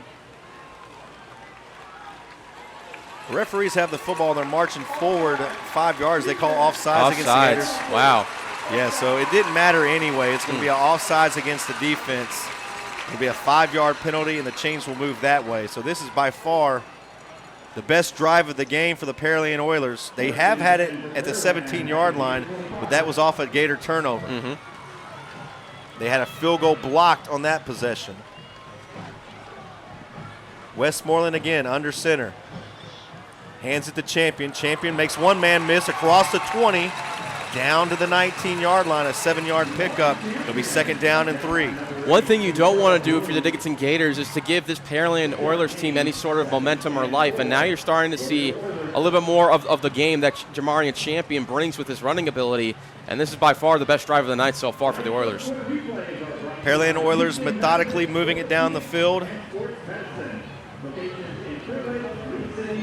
They have a 2nd down and 3 inside the 20. Trips out to the right, tight end left. Westmoreland goes in the gun, 3-step drop, throws it. And it's going to be intercepted at the 6-yard line. Down across the 20, 25, 30, down the left sidelines. Still on his feet, and that's Casimir all the way inside Pearland territory with an interception return. Ricky Casimir, again, another interception by this Dickinson Gators defense. First off, it was Aiden Edison earlier in the first half, and now it's midway in this 3rd quarter. How about Ricky Casimir for another one to take another one away from the Oilers? And it comes with 7:47 remaining in the 3rd quarter. Again, Gators lead 14-0. They have the football inside Oiler territory, really wanting to make this turnover hurt. And one thing that I like about what the Gators have been able to do tonight, they knew immediately coming into this game that Pearland Oilers were mainly a rush-heavy team, and when they're forced to pass the ball, they can create turnovers just like that pick. Aguirre in the gun, Gamble to his left. He's passing. Aguirre now looking deep. Left sideline incomplete, looking for Jamarian Payne, well covered. Nowhere to go for Aguirre, and it's going to be 2nd down and 10. Haven't heard Payne's name called since he opened up the scoring with a touchdown of his own from the 1-yard line. 2nd down and 10 for the Gators. Aguirre in the gun, Gamble still in the game to the left. Fakes it to Gamble, throws a fastball, has a completion, and that will be good enough for a 1st down. That completion was to the sophomore, Jace Washington. Washington making a couple of plays here tonight. As he had himself quite the career game last game. He's gotten a few good catches tonight. Yeah, 4 touchdowns for Jace Washington last week.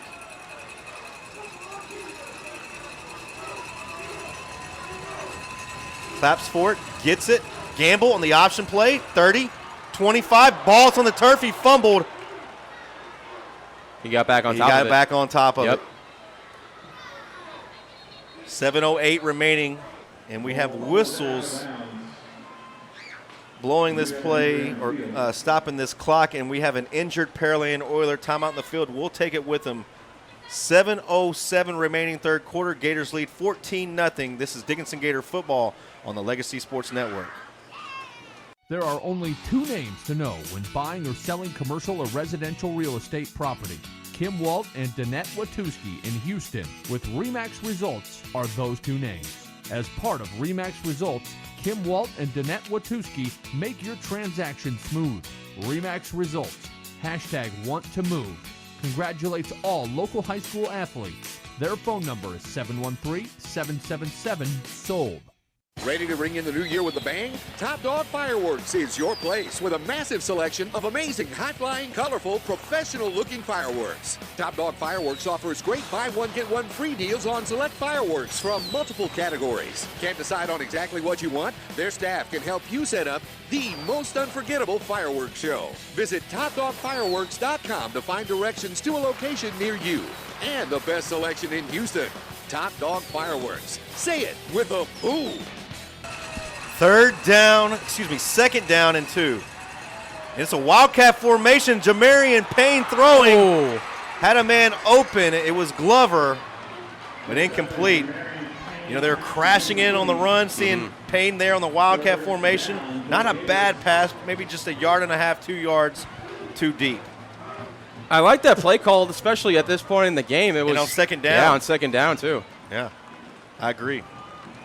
This play, I would imagine, a little bit more conservative and on the ground. Yeah, probably to gamble here. 3rd down and 2. Under center goes Aguirre. Hand off to Gamble. Gamble really nowhere to go. Patiently waits behind the line of scrimmage. It's going to be close. And it's going to be right at the first down stick where he's hit and met immediately. And they're going to mark him a little bit shy. Might be an inch shy. Yeah. Yeah, maybe half a yard. Half yard, yeah. 6:26 remaining until the 4th quarter. Gators lead 14-0. It's 4th down and less than a yard. The football is marked at the 24-yard line. Gamble in the game, lines up to the right side. End around play. That's Caleb Peterson off to the races. 15-10. Cue the fight song. Touchdown, Dickinson. First time we've seen a jet sweep on all game, and Caleb Peterson is way too quick for this Pearland Oilers defense. Bounces to the right side, and nobody was there in front of him to catch him. 20-0, 6:01 remaining 3rd quarter. Orlando Torres, the left-footed kicker, out to kick the extra point.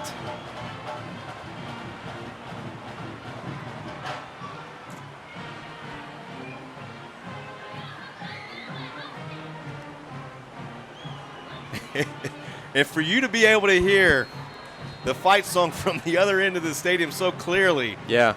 That's how quiet the Pearland Oilers crowd has been. Extra point team now set up. Torres right down the middle again. He's a perfect 3 for 3 tonight. And with 6:01 remaining until the final quarter of play, the Gators extend the lead 21-0. This is Dickinson Gator Playoff Football on LSNSports.com.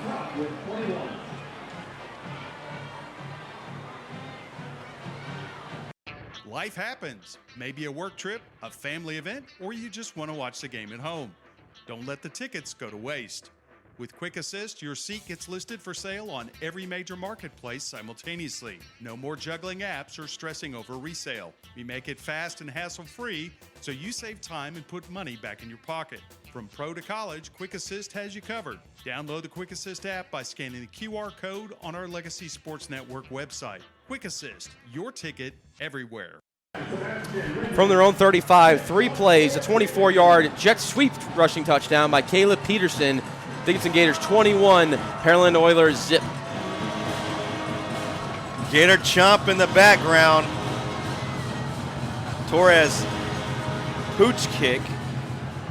Fielded, no fair catch signaled across the 30 to the 32-yard line, so the Oilers will set up shop just shy of the 35-yard line, trailing 21-0 to this Gator football team. And right now the Pearland Oilers just got to put up an offensive drive that ends up in points, because right now you're down by a quick 3 scores.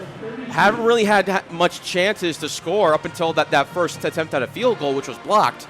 And ever since then, you can't really find the end zone. I mean, you did get a turnover, but it did end up with a blocked field goal at that point. But you've got to try to find a way, if you're Westmoreland, to get the hands in your playmakers. I formation now, and the fumbled snap, picked up by Westmoreland. It looks like we're going to have this play whistle dead before it even started. Yeah, it looks like false start. Oh, no, delay of game. Oh, no, false start. He had his hands still, and then he started to move him. Yeah, either way, it's a 5-yard penalty against the against the Pearland Oilers. Excuse me. That'll make it a first down 15, and starting behind the chains against this front 7 is never an easy task. I would say the Gators won the middle 8. Oh, definitely. We are now at the 6-minute mark.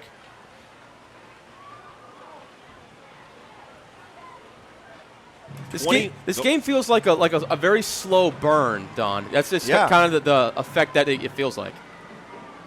Good observation. I agree. I formation. And this is this is Swan now. And Swan will get out to the 30 to the 31 before he's brought down. 3-yard pickup brings up 2nd down and 2. I think it's only the 3rd time that Swan has even carried the ball tonight.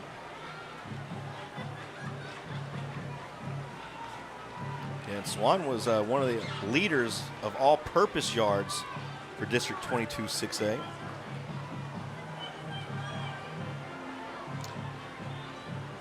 Eighth in all-purpose yards. Here he is again. This time stopped right in his tracks. He does move the pile forward for about a yard, which will be enough for a first down. Actually, no. No, it's 3rd My down fault. and 10. Yeah, they're behind the chains. Yeah, my fault. Yeah. It's 3rd down and 10. Seems like Coach Gotti is giving Champion a little bit of a break and having his other running back, Swan, switch it up, reps. right? Yeah. Try to see what works. 3rd down and 10. This is a big play. Gators lead 21-0 if they can some way get off the field again here and give the football team, their offense, the ball back. The 3-possession lead. It would be very, very big. Here's the snap. Westmoreland rolls to his left, throws it downfield, incomplete, well covered there. Cashmere on the coverage, and it's going to be 4th down and 10 with 4:25 remaining here in the 3rd quarter. Again, another overthrown ball there by Westmoreland, trying to hit the sophomore wide receiver Braxton Jones that time. And another 4th down, and a great job again, once again, by this Gators secondary. And out comes the punt team for the Pearland Oilers. Ricks and Hunter back deep to return.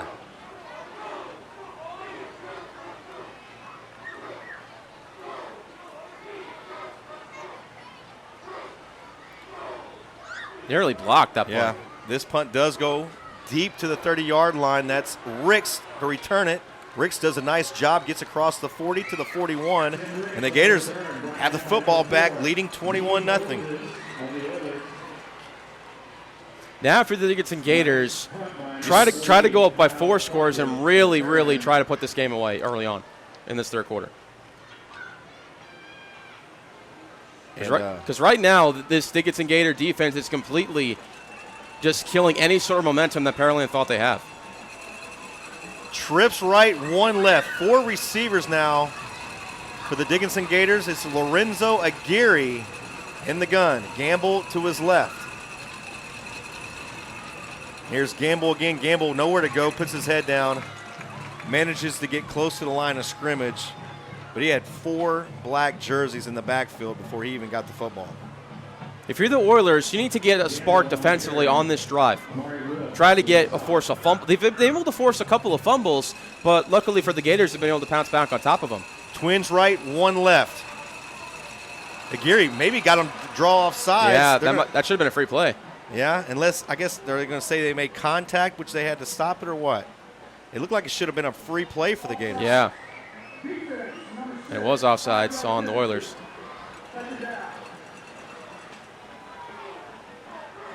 So you go from 2nd and 10 to 2nd and 5 now after the penalty. And we are slowly getting close to that 4th quarter now. I mean, it's getting here fast. Looking deep. Aguirre, incomplete. Had a receiver at the 15-yard line. That was Peterson again. That was Caleb Peterson he was looking for. Falls incomplete. Look here at the replay. Launches it deep, and it was just well defended. Great job there by the defensive back, number 3, Ed Smith. The junior defensive back just was in the right place at the right time. Perfect time to swat the ball away from Peterson. So now we have a 3rd down and 4 for the Dickinson Gators from their own 46-yard line.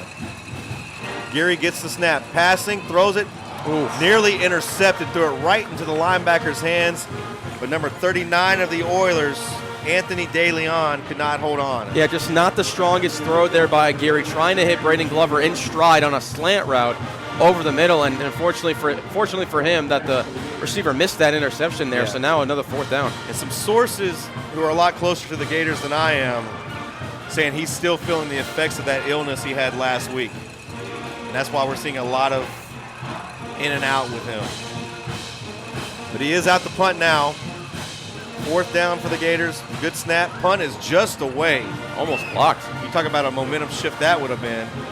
This punt is a good high spiraling punt and fair caught cleanly for the Pearland Oilers. Now, if you're the Oilers, that's basically your first stop since the first half. So now you're going to try to get some momentum back on your side offensively, and this, I think, is a must-score drive for them. Yeah.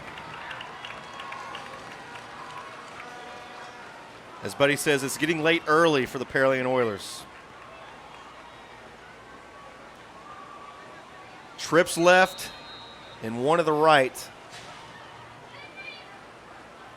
Oilers now in the gun, throws it out, has a completion. It's going to be a double pass. It was a little pass to the left side. I'm not sure if he even lateraled that. That looked like a forward pass. That was an interesting play call, to say the least. Westmoreland throws it immediately to the left sideline to Jordan Hernandez, and then Hernandez tries to throw the ball himself to what was a wide open Jamarian Champion. I mean, he had a step on his defender, but it was way overthrown. But I'm thinking the first pass from Westmoreland to Hernandez was a forward pass. Yeah. Oh, wow, yeah. Yeah, that pass was not a lateral. Yeah. And so that's also a loss of downs, Kevin. So it'll be 2nd down and 15. Mm-hmm. I get the idea. I mean, like, Coach Nelson went for a little bit of trickery on a few drives ago, going for a pass by, I think it was Payne one time. Yeah. And now this time, Coach Gotti trying to take a page out of that book by having Hernandez trying to throw the ball, but unsuccessful there. 2nd down and 15 for the Oilers. Westmoreland now goes under center. And it's Champion, nowhere to go. He'll get nothing and like it. He'll actually get a 2-yard loss on the play. I believe that's the first time that Champion has had negative yardage on a run tonight. Brings up 3rd in the parking lot. And this is a big parking lot. It is quite the parking lot. There's still cars filing in. And believe me, I know you can't hear it like on the crowd mic, but trust us when we tell you that this place is absolutely jam-packed. 3rd down and 17 for the Oilers. Westmoreland back to pack, and now he's going to run it. Pocket collapse, and he has a 1st down and a lot more. He's gone. Out across midfield. One man to beat is Royce Bimage. He's not going to beat Bimage. Bimage pushes him out of bounds at the Gator 29-yard line. Bimage, a great job, able to hustle back to Westmoreland. Probably the biggest play of the night for the Pearland Oilers as far as I'm concerned. No doubt. Westmoreland found a seam right up the middle and decided to use his legs, and it went from 0 to hero that time on this drive to keep it going. 2:36 remaining. Gators lead 21-0, but the Pearland Oilers have the football inside the Gator 30-yard line.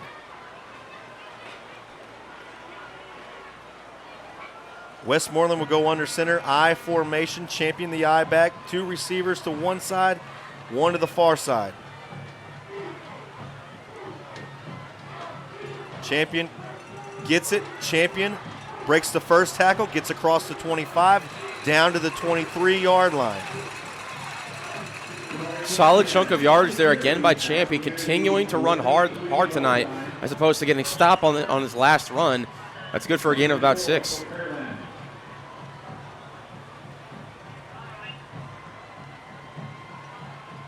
Now it definitely seems like the momentum has now shifted back over to the Oilers.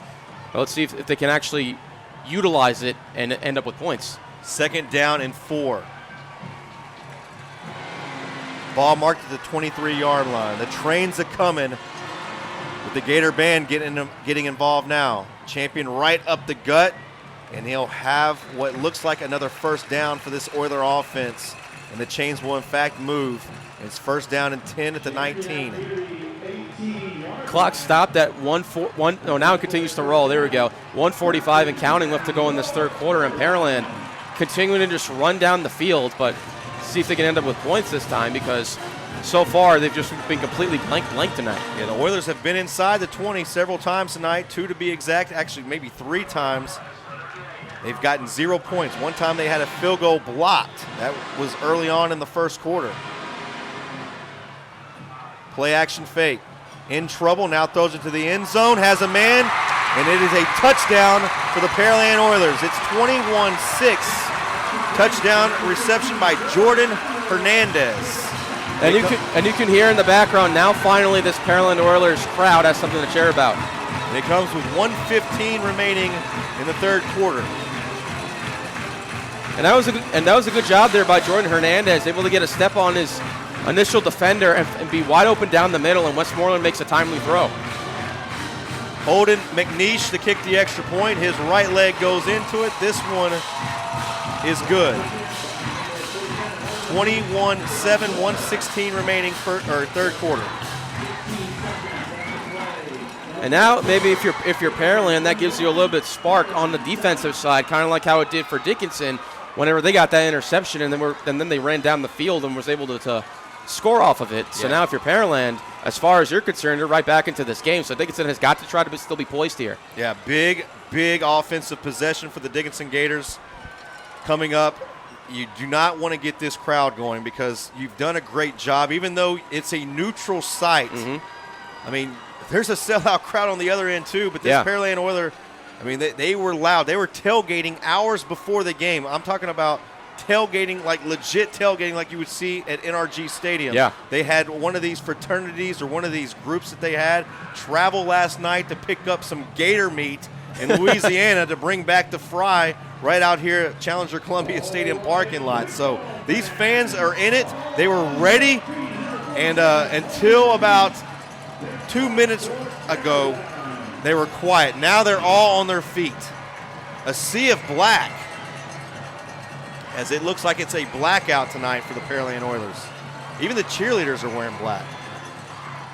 And this kick is going to be, it's going to be mishandled at the 3-yard line. Fortunately for the Gators, it goes into the end zone, and we'll get a touchback. But if that is a little bit, maybe like 5-6 yards shorter, that could have been dangerous. Yeah, definitely fortunate enough for the Gators to get back into the end zone and knee it for a touchback. So now, with the Pearland Oilers, it seems like momentum has shifted to them. If you're the Gators, you got to try to take it right back. We've always talked about how football is a game of momentum and drives. And Dickinson Gators pretty much had it for the first 2.5 quarters.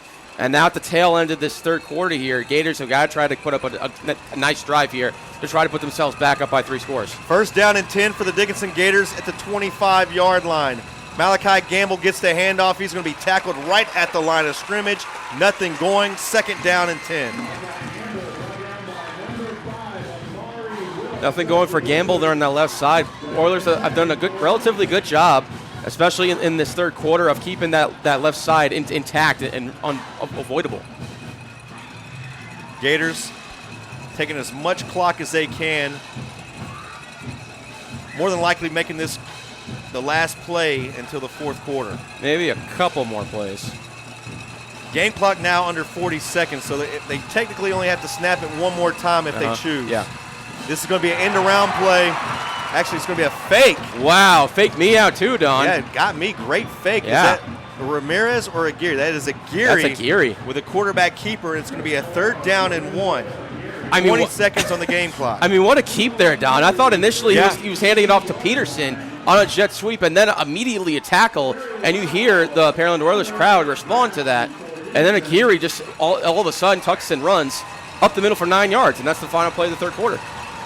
Throw your fingers up. It's fourth quarter time here tonight at Challenger Columbia Stadium. The Dickinson Gators lead the Pearland Oilers 21-7. We'll be right back after this.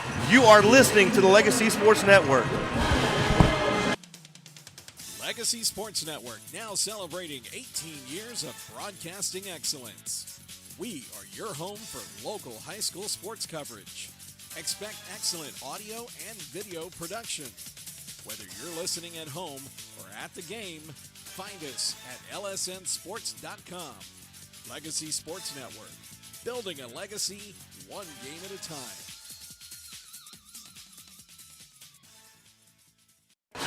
Shout out to UIL football. Attention high school football fans. Don't miss out on the opportunity to be part of Texas football history.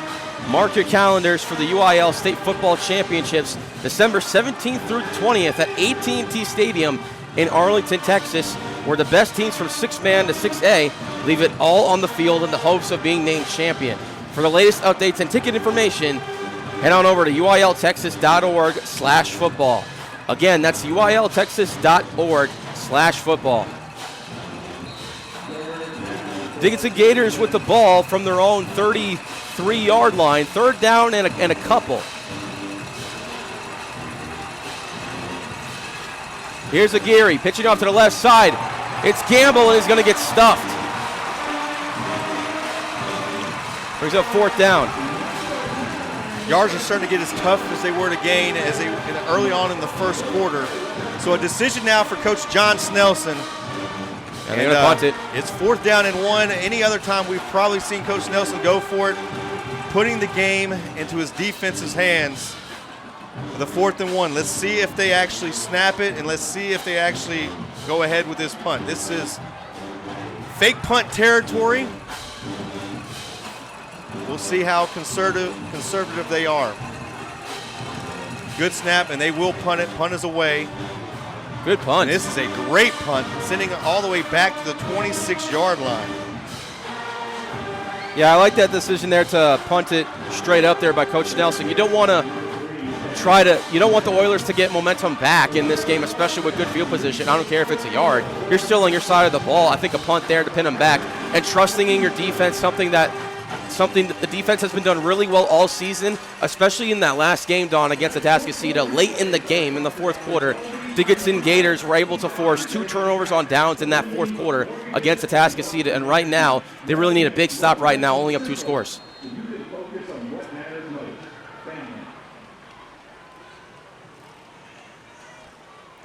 First down and 10 for the Pearland Oilers. Pitch play, right side, down to the 27-yard line, and that's about it.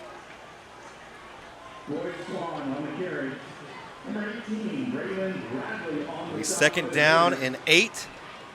Second and 7 for Pearland at the 30.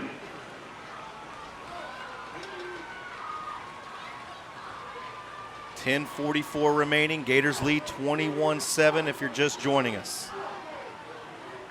Second down and 8. Oilers moving left to right on your computer screen or smartphone. Passing, completed. Hernandez has it at the 30. Breaks the tackle out at the 35-yard line.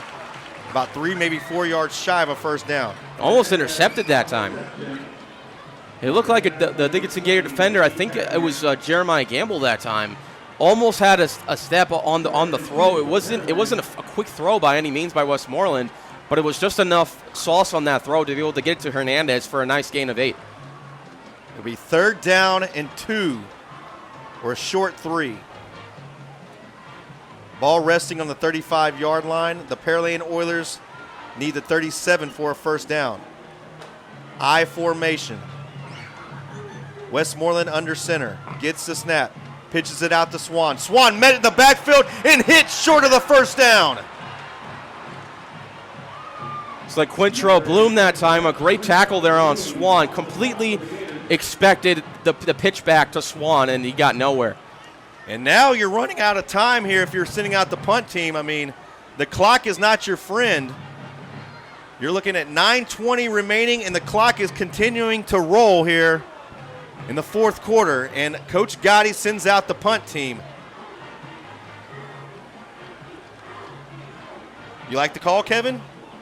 At this point in the game, I do like the call. I mean, there's still plenty of time. Yes. I mean, there's still Is plenty there plenty of time. though? I mean, there is if they like to use their timeouts. Okay. And it looks like they're going to use one here. That is going to be time. Speak of the devil. And you do not, I mean, why waste a timeout right now with 9:02 remaining? You're sending out the punt team. I mean, unless you're thinking about going for it. Yeah, that's what I was trying to allude to, Don. Maybe Coach Gotti is going to take this timeout and think about it at least. Because you let, 20 seconds roll? Yeah. You let 20 seconds tick off the clock before you called the timeout. Yeah, not the best time clock management here tonight from Coach Gotti. I mean, in the first half, too. He called a timeout with 3 seconds left in the first half, and then it really led to nothing when he could have used it earlier. Yeah, and so the punt team comes back out, so that might have just been some confusion on personnel. And those timeouts are so valuable, especially when you're down 14 late in a ball game. Yeah, you're really asking if you're Coach Gotti to have the utmost trust in your defense to try to get one more stop to get the ball. High snap, and it's going to be a fake. And they run it across the 40. They have a first down. And he had me on the fake snap. The punter gave the old, like, I jumped and missed it.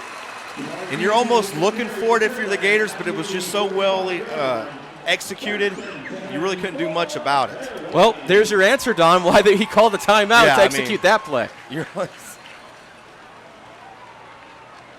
it was a great play, too. A perfectly executed fake punt, and you still have the ball now at your own 45, and you continue this drive. First down and 10 from the 45-yard line, still in their own territory, but getting mighty close to midfield. I formation. Westmoreland goes under center. Here's Champion. And Champion will fall forward for 3.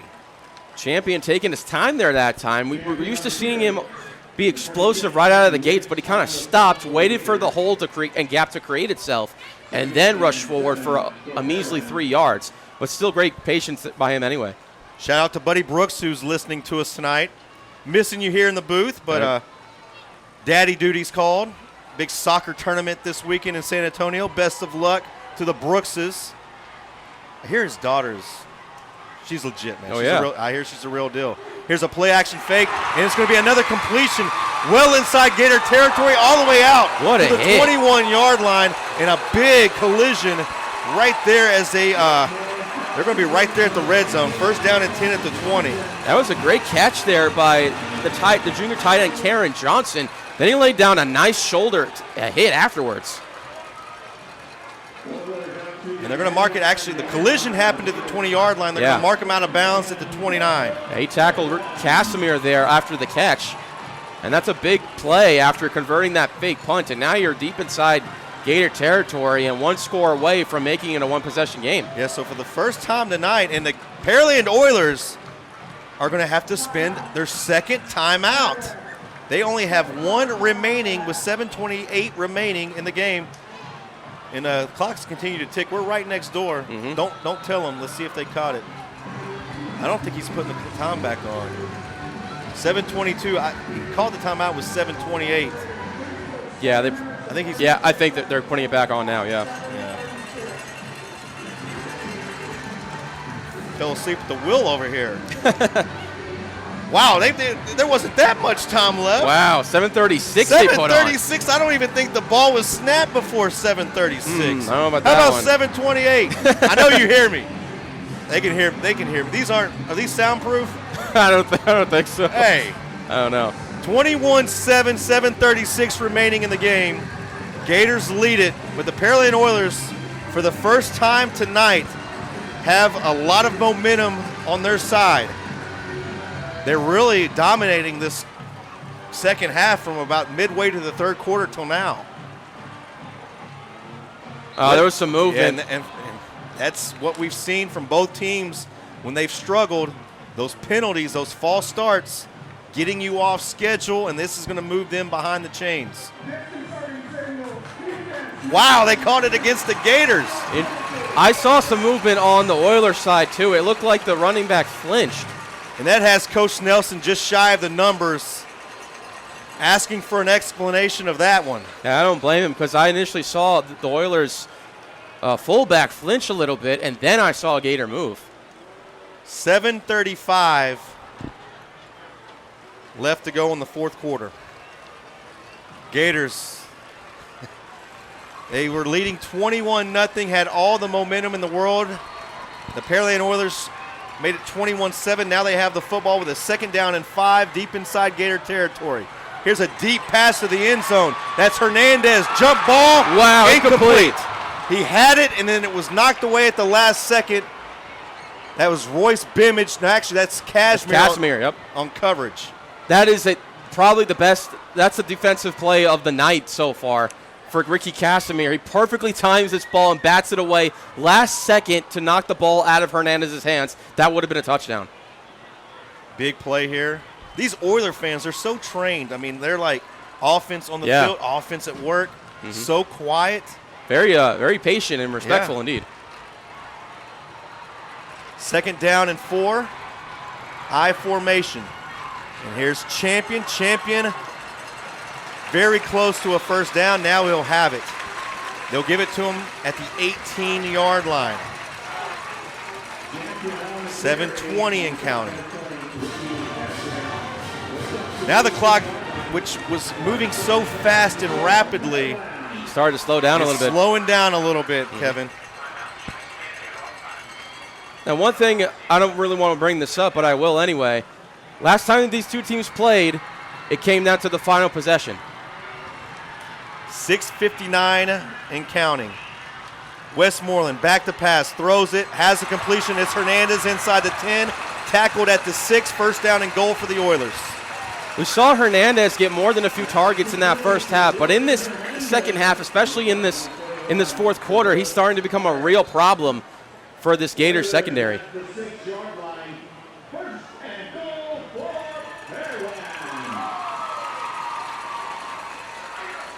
And the Pearland Oilers now marching to the sideline.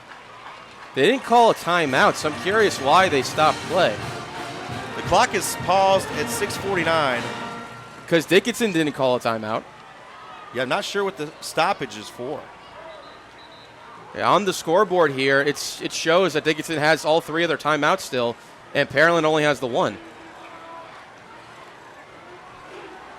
Yeah, not sure why the clock is stopped and why teams are at their sideline. Now they're coming back out. I don't see any injured Gators. I don't see any injured Oilers. Yeah, that one, that's an interesting one. Yeah, still no clue of why they are why there's a stoppage here, but now they're back. The Pearland Oilers, they're at the line of scrimmage, 1st and goal with an I formation. Westmoreland sends a man in motion. That's Johnson.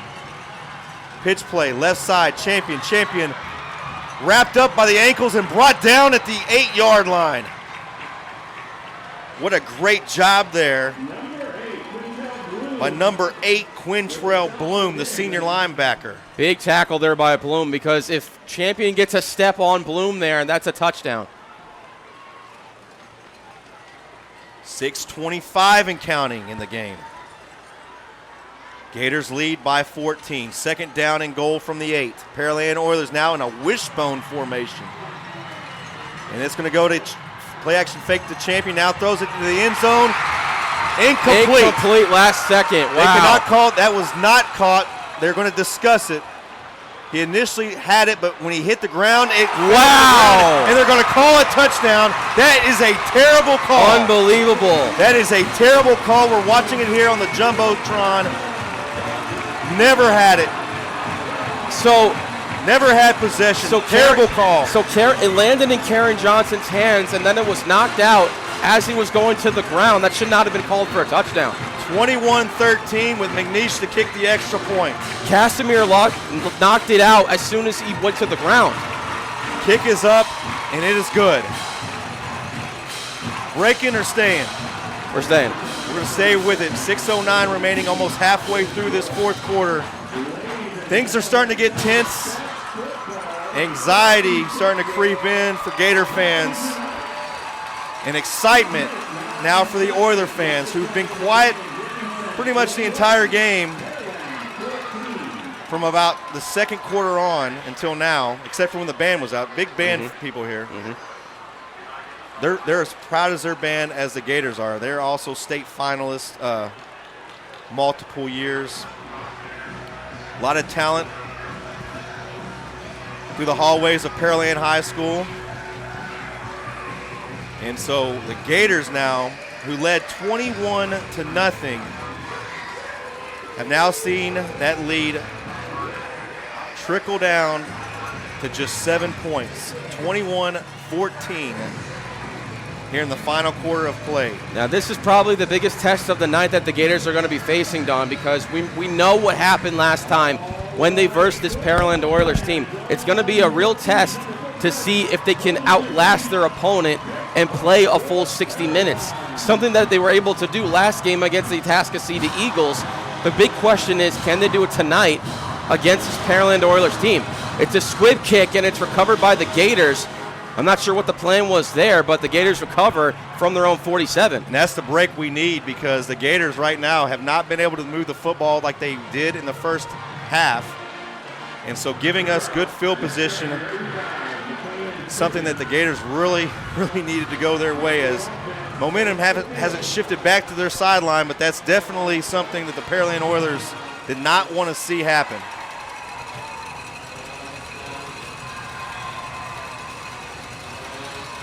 Now it's getting a little louder here on the home side. Aguirre in the gun. He'll send Payne in motion, and he'll give it to Gamble. And Gamble has just struggled to get anything, as this front seven of the Pearland Oilers has been very tough. It's a gain of 2 on the play. It'll be 2nd down and 8. The key to this drive, of course, you want to end up with it in scoring, but one key to this drive is to keep on getting first downs, because keep in mind, Pearland only has one more timeout. 5:40 left to go. Gators break the huddle. 2nd down and 8.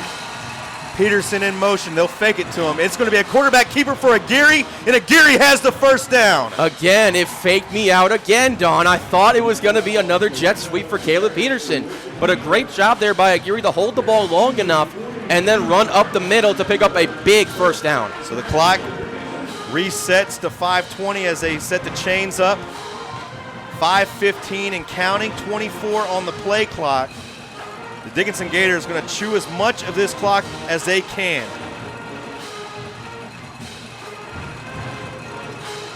We are now at 5:01 as the Gators now approach the line of scrimmage. Aguirre in the gun. Hands it to Gamble. Gamble has a crease. 35, 30, 25, 20. Gone. Welcome back, Malachi Gamble. Touchdown. House call. Welcome back, Malachi Gamble. 42 yards, and just exactly what the Dickinson Gators ordered. 4:49 remaining, 27-14. Orlando Torres will try to make it 28. Malachi Gamble, he's been out for the last 5-6 weeks. His return tonight, it hasn't been an easy one. No fault to his. It's been tough sledding out there in the trenches.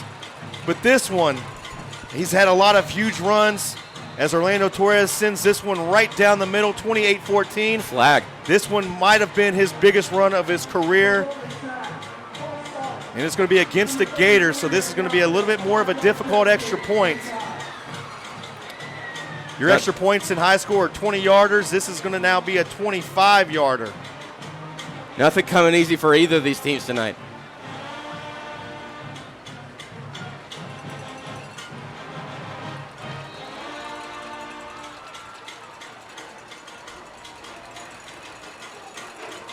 Orlando Torres gives the nod. He's ready. Left leg into it. It's good. 28-14. We're going to break it. 4:49 remaining here at Challenger Columbia Stadium. You are listening to Dickinson Gator football on the Legacy Sports Network. Legacy Sports Network, now celebrating 18 years of broadcasting excellence. We are your home for local high school sports coverage. Expect excellent audio and video production. Whether you're listening at home or at the game, find us at lsnsports.com. Legacy Sports Network, building a legacy one game at a time. Get connected with the Legacy Sports Network by checking out our social media pages. On Facebook, you can find us at LSN Sports. On X, formerly known as Twitter, we're at Legacy Sports Net. And on Instagram, we're Legacy Sports Network. Legacy Sports Network, building a legacy one game at a time. Don Jones, Kevin Z here live and free for Dickinson Gator playoff football on lsnsports.com. 28-14, 4:49 remaining here tonight at Challenger Stadium in Webster, Texas. A packed house, sold out.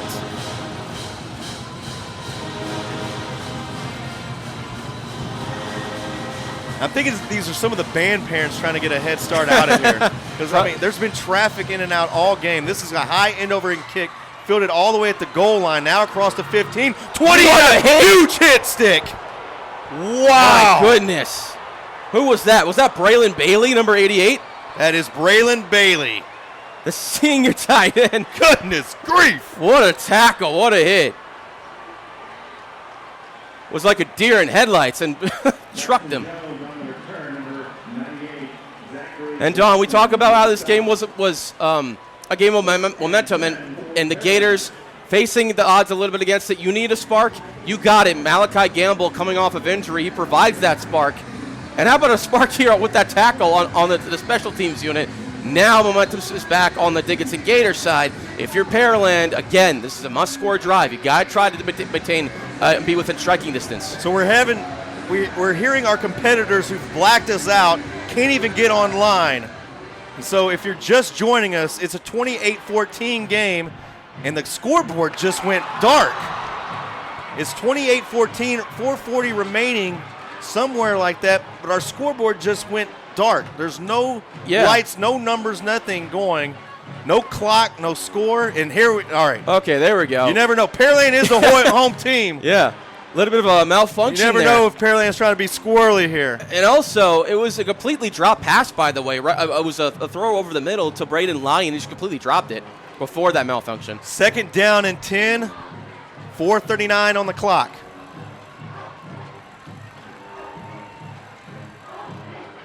Hernandez goes in motion. He'll set up to the left side.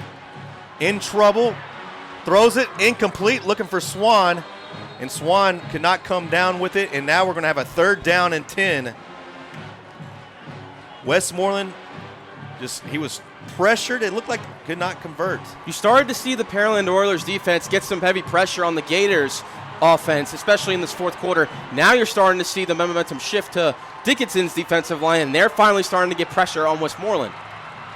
And the Gator fans now on their feet across the field on the visiting side. A sea of blue cheering on the Gators in their gray jerseys tonight. I formation as Westmoreland goes under center. Fakes the handoff. In trouble, pressure, throws it, has Hernandez again, and Hernandez is out to the 35-yard line as a 15-yard pickup and a Pearland Oiler 1st down. Yeah, Hernandez is still active late in this game, and he's going to be a continuing factor for the rest of it, as the Dickinson Gators have secondaries not been able to contain him in this 4th quarter yet. Clock continues to roll, 4:15 and counting. 28-14, Gators lead. Oilers moving left to right on your computer screen or smartphone. They have 3 receivers bunched up at the numbers on the near side, tight end to the left. In trouble. Now rolling, running it down the left sideline, has a 1st down at the 46. Westmoreland with an 11-yard pickup. Actually, they're going to mark him shy. Are they going to mark him shy? Yeah, shy, a couple of yards shy. Looked like he got the 1st down initially. They're going to mark him a yard shy. He was able to get out of bounds, which stops the clock at 3:56. Again, they've had to waste 2 of their timeouts here in the 4th quarter for 1 a punt and 1 just a actually, they did do the fake punt on that one, but another one was just not enough men on the field for an offensive possession. 2nd down and 1 for the Oilers. Ball now at the 43-yard line. Pressure. Westmoreland steps out of it, throws it, and incomplete. Westmoreland, especially in this drive, is doing a really good job of recognizing the pressure coming in early on him and is able to get out of the pocket quickly and utilize his legs to pick up nice chunk plays. 3:51 remaining. Gators lead by 14.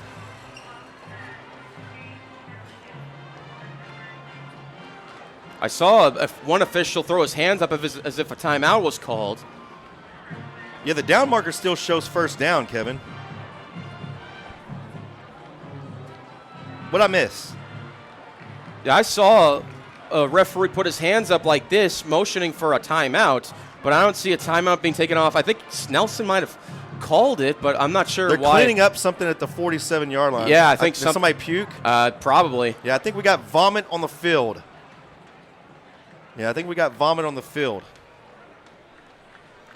The issue. It's either vomit or blood, one or the other. And I didn't see anybody get cut. So the timeout on the field, we'll take it with them. 3:51 remaining fourth quarter. Gators lead 28-14 here on lsnsports.com.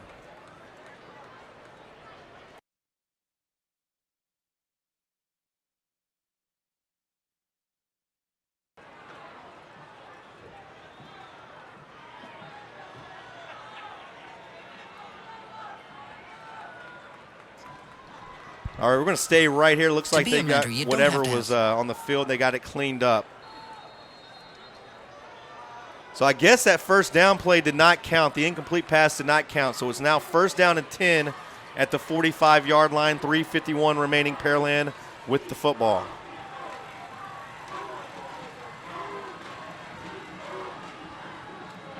Again, passing, throws it out, completed but hit immediately. Ricks with the tackle at the 50-yard line. Pass was completed to number 10 of the Oilers, Michael Shawver. First time we've called his name tonight, huh? And Tim Ricks has been making plays defensively all night. It's another good tackle right there. Wasn't able to get out of bounds, wasn't able to get the first down, so now it's 3:27 and counting here to go. Ball inside Gator territory at the 49-yard line. Second down and 4. I formation. Fakes the handoff. Again, steps up in the pocket, pressured from the backside, and brought down. And guess who? Number 99, Chase Lewis. Big sack at a proper opportune time there by the Gators. Chase Lewis that time. And real quickly, Don, if you got tickets you can't use, let Quick Assist help. One app lists your tickets on every marketplace simultaneously and takes the hassle out of reselling your tickets. Download the app today by clicking on the banner ad on our website. Quick Assist, your ticket everywhere. Third down and 5, right at midfield. Under center. Fakes it. In trouble and sacked again. Chase Lewis with his second sack in a row. Chase, I tell you this, Don, the defense gets better as the game goes on, especially late in the game. We saw last game against Atascocita, the Gators defense was able to force 2 turnovers on downs, and Coach B.J. Gotti just called his last timeout. 2:23 remaining. We'll break it one more time, and we'll come back with a fourth down play for the Oilers. Again, the Gators lead 28-14 here at Challenger Columbia Stadium on the Legacy Sports Network.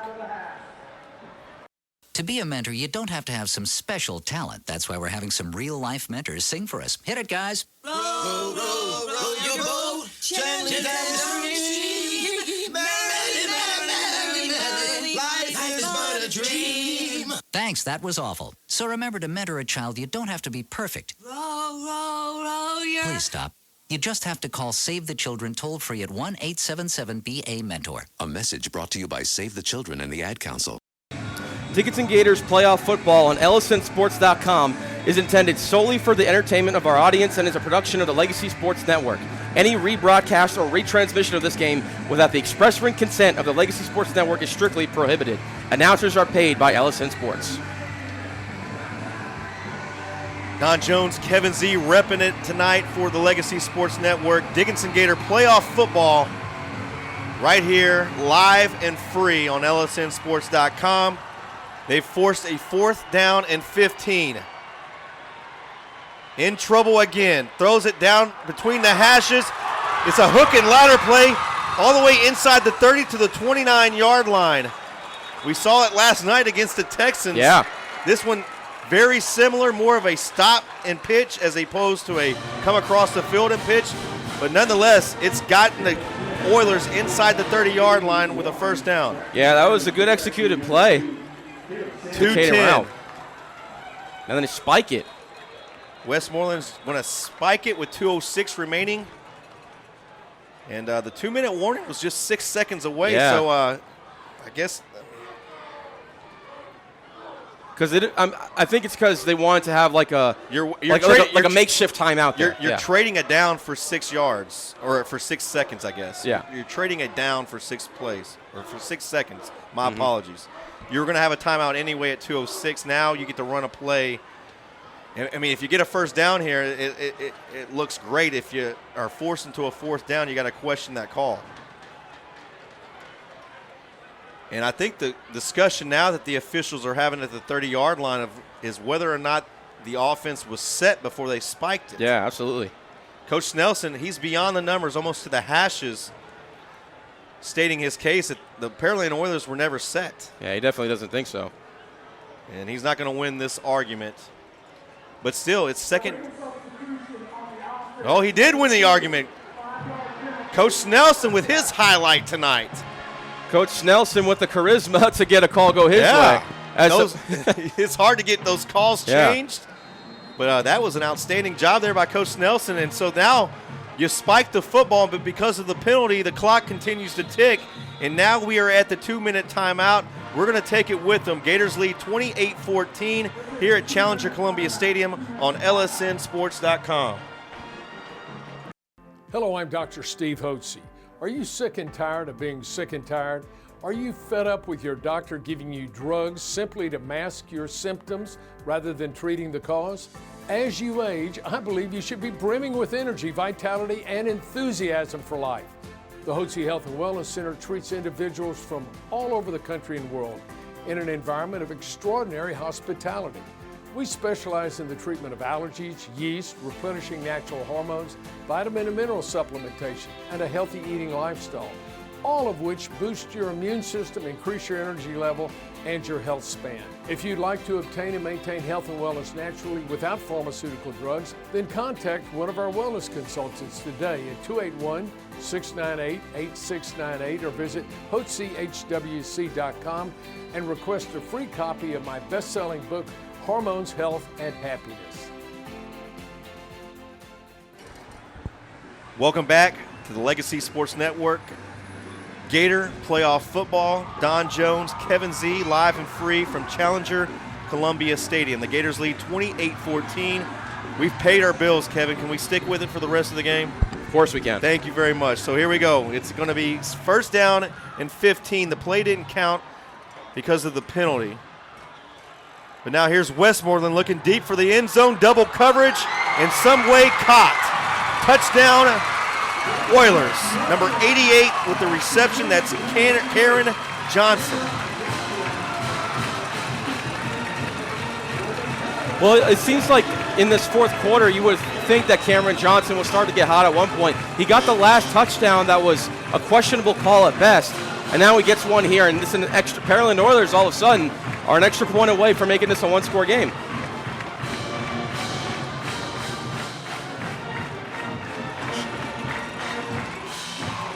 And McNeish's extra point is good, 28-21. And shout out to Alicia Burrell, Coach Nelson's sister. She chimed in and said, Coach Nelson, charisma, said he's a bully. So are we saying he bullied the referee into that call? I'll take it, whatever it was. And so here's the situation now, 1:53 remaining, 28-21 Gators lead. Onside kick now coming for the Pearland Oilers. If the Gators recover, the Pearland Oilers cannot stop the clock. They have 0 timeouts remaining, and the game will be over. My math is right, right, right, Kevin? Yeah, you got it. Yeah. So an onside kick recovery here. The Gators will seal it.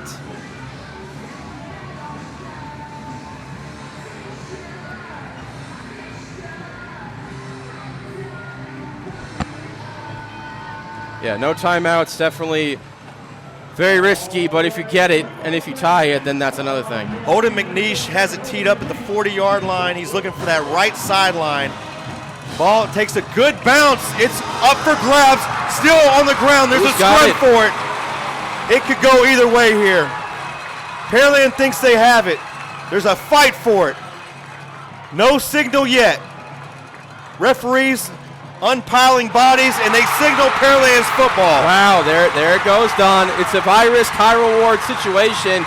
An onside kick, and if you recover it, and the Pearland Oilers do, now if you're Dickinson, this is the time where the defense has got to come through like it has been all season.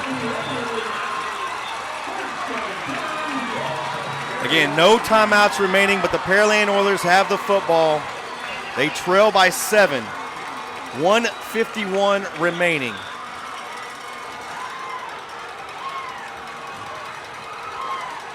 Gator defense seems like they've been on the field the entire second half. They've got to be gassed. Oilers come out in I formation, first down and 10. Hernandez comes in motion from right to left. Hands it to Champion. Champion right up the gut. He's going to be stopped for a half a yard. Royce Bimmage there on the stop, as well as other gray jerseys. And the Gators will let you do that all night. Yeah. 1:39 and ticking. Yeah, Oilers got to go quickly because remember, they don't have timeouts. I mean, they're huddling up right now. 90 seconds left. Second down and 10. Snap. Rolls to the left. It has the man open. Way underthrown. Way underthrown there by Westmoreland, and the Oilers down. Ricks on the coverage, and there was a big collision there. And this does not look good. Coach Nelson's already out checking on him. Ricks delivered a blow. I cannot see the number of the Pearland Oiler, but he's not getting up. And there's another injured lineman down at the 48-yard line. So all kinds of carnage now for the Oilers, and a hush out of respect. But there was a big collision there where that pass was going to be completed. It was a clean hit, clean collision, but it's left an Oiler down.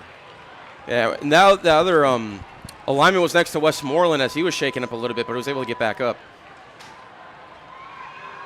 And trainers are still tending to the injured Oiler, and now he's sitting up.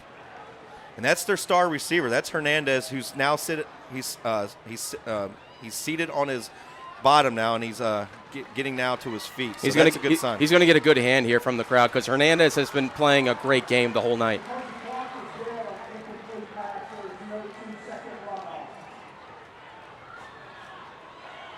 Number 15, Jordan Hernandez.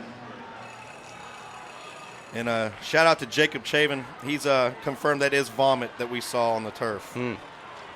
David Galvan listening to us too. We appreciate it. We appreciate the confirmation. 1:22 left to go. One team will remain undefeated. One team will get their first loss and have their season ended. Fakes the handoff. Pocket collapse. In trouble. Pressured from behind. Incomplete. Royce Bimmage there on the coverage. The intended receiver was Caleb Samuels. And now it's a third down. It's fourth down. Fourth down for the Oilers. 4th and 10. This is the game right here. It's definitely the game if you're an Oiler fan. Yep. A first down will keep their hopes alive. The pressure from the Gators defense coming at the right time. The times where they have their backs against the wall is when this defense plays at their best. We've seen it all season. 4th down and 10. The Oilers need the 34-yard line for a first down. Gators lead 28-21. 1:17 remaining, no timeouts for the Oilers. Westmoreland in the gun. Gets the snap, sets up, throws it deep. One-on-one coverage, incomplete. No flags. There's a flag. There is one. Back at the line of scrimmage. This looks like a personal foul. It is. Roughing the passer. Gosh, wow. Dang it. What a time to call a roughing the passer penalty on a 4th and 10 with 1:11 left. And I did not see the initial hit.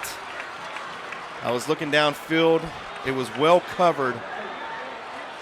Westmoreland bailed out. And the Gators now backs against the wall. They lead 28-21, but the Pearland Oilers have a first down and 10 at the 29-yard line. The Gators were able to get a couple of interceptions in this game. One more would seal it. 1:11 remaining. Westmoreland in the gun, Champion to his left. Westmoreland pump fakes, in trouble again, and he's going to be sacked. Just had to go down. That sack was caused by number 18, Braylon Bradley. How about the sophomore? We saw Jace Washington, the sophomore, had a career game last game, and this sophomore, Braylon Bradley, just got maybe the biggest sack of the game. 50 seconds Oilers, hurry up offense, rushing to the line of scrimmage. A little confusion on where to go. They finally get the snap. It's on the ground. Now he picks it up. Westmoreland throws it out to the sideline. Completed but stays in bounds. No, it's incomplete. He knocked it away. Incomplete. Yeah. Great job. That's Royce Bimage, the sophomore cornerback who's already getting looks from all over the country. He's already got an offer from the Ohio State University, and you see why there. Now it's 3rd down and 21. 36 seconds left. And again, their star receiver, Hernandez, on the sideline after the big hit from Ricks.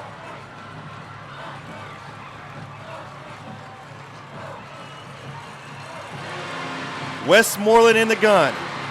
3rd down and long. Westmoreland gets it. Pressured. In the pocket. Sacked. Aiden Edison. Now it's 4th down and long. 23 seconds and counting. They need the 20-yard line for a 1st down. The Oilers under center. Snap it. Westmoreland looking deep. Hail Mary attempt. Jump ball. Incomplete. No flags either. No flags. This game is a snap away from being over.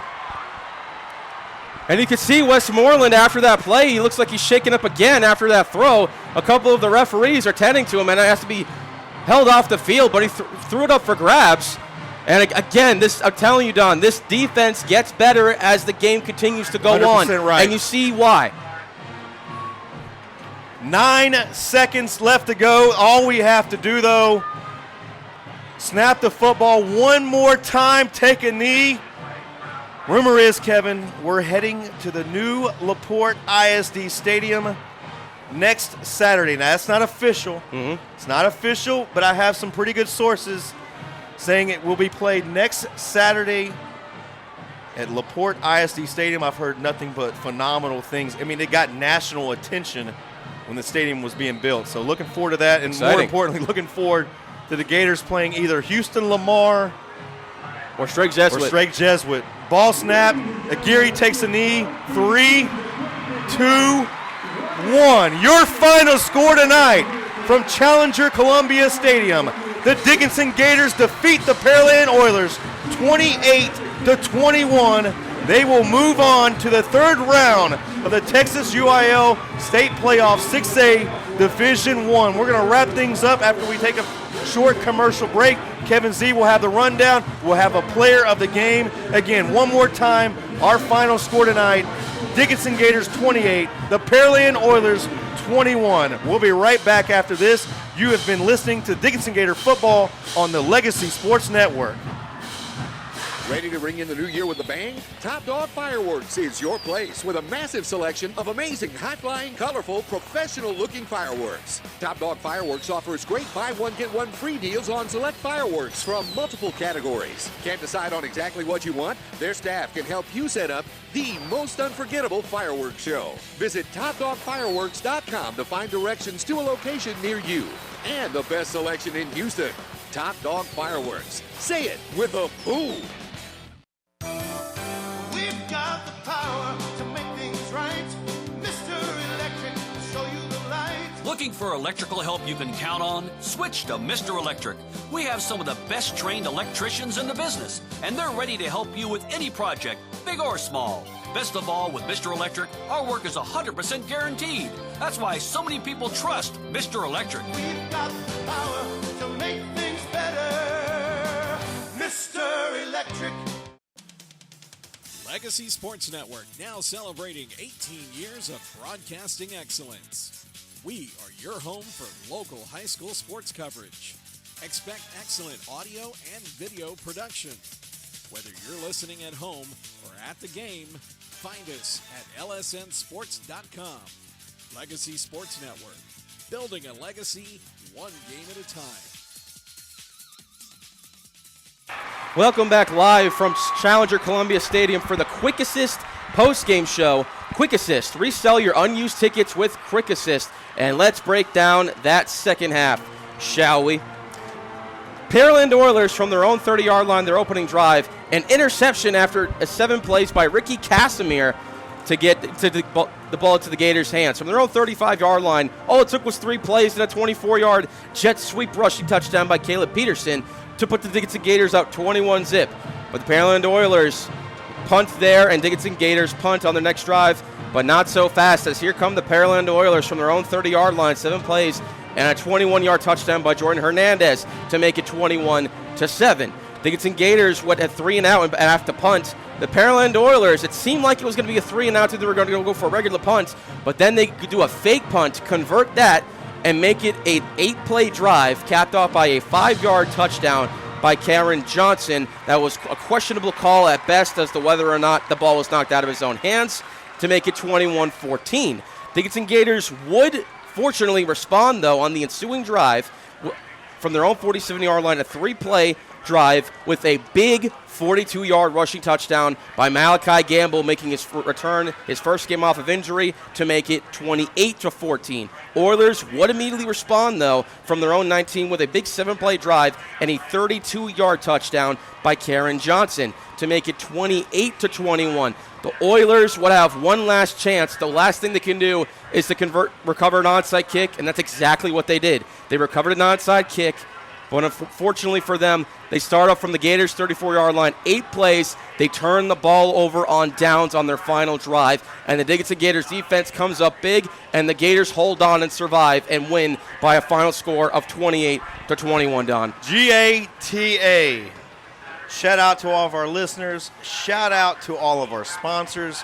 We couldn't do this without you. We've gotten plenty of thank you messages, plenty of thank you for being reliable. Guys, this is our pleasure. We love doing this. We love being a small part of Dickinson Gator football. This journey has been a fun one, and to know that it's not over yet.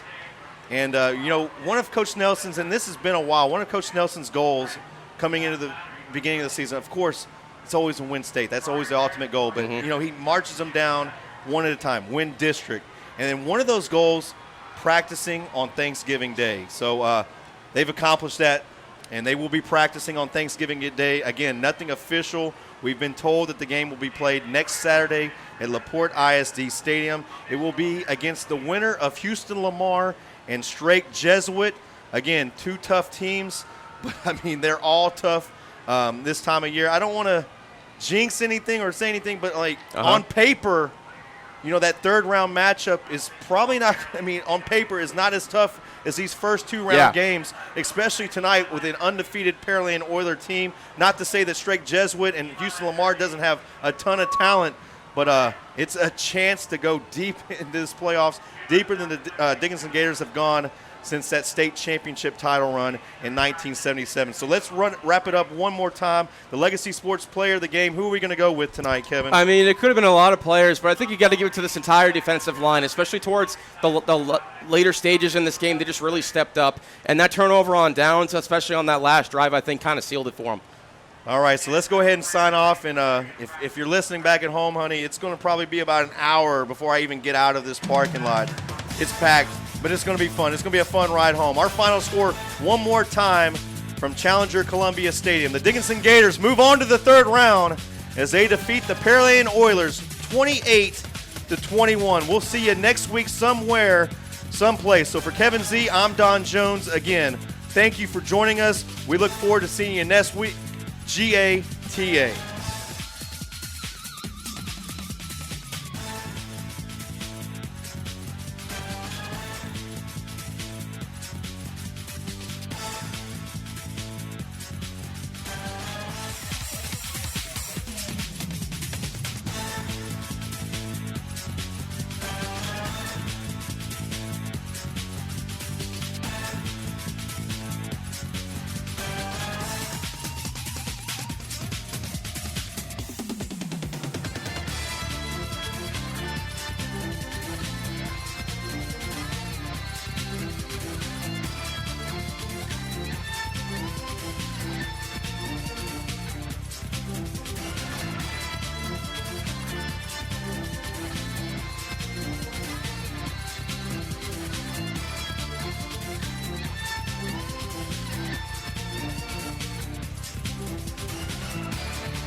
You've been listening to the UIL Texas High School Football Playoffs on the Legacy Sports Network.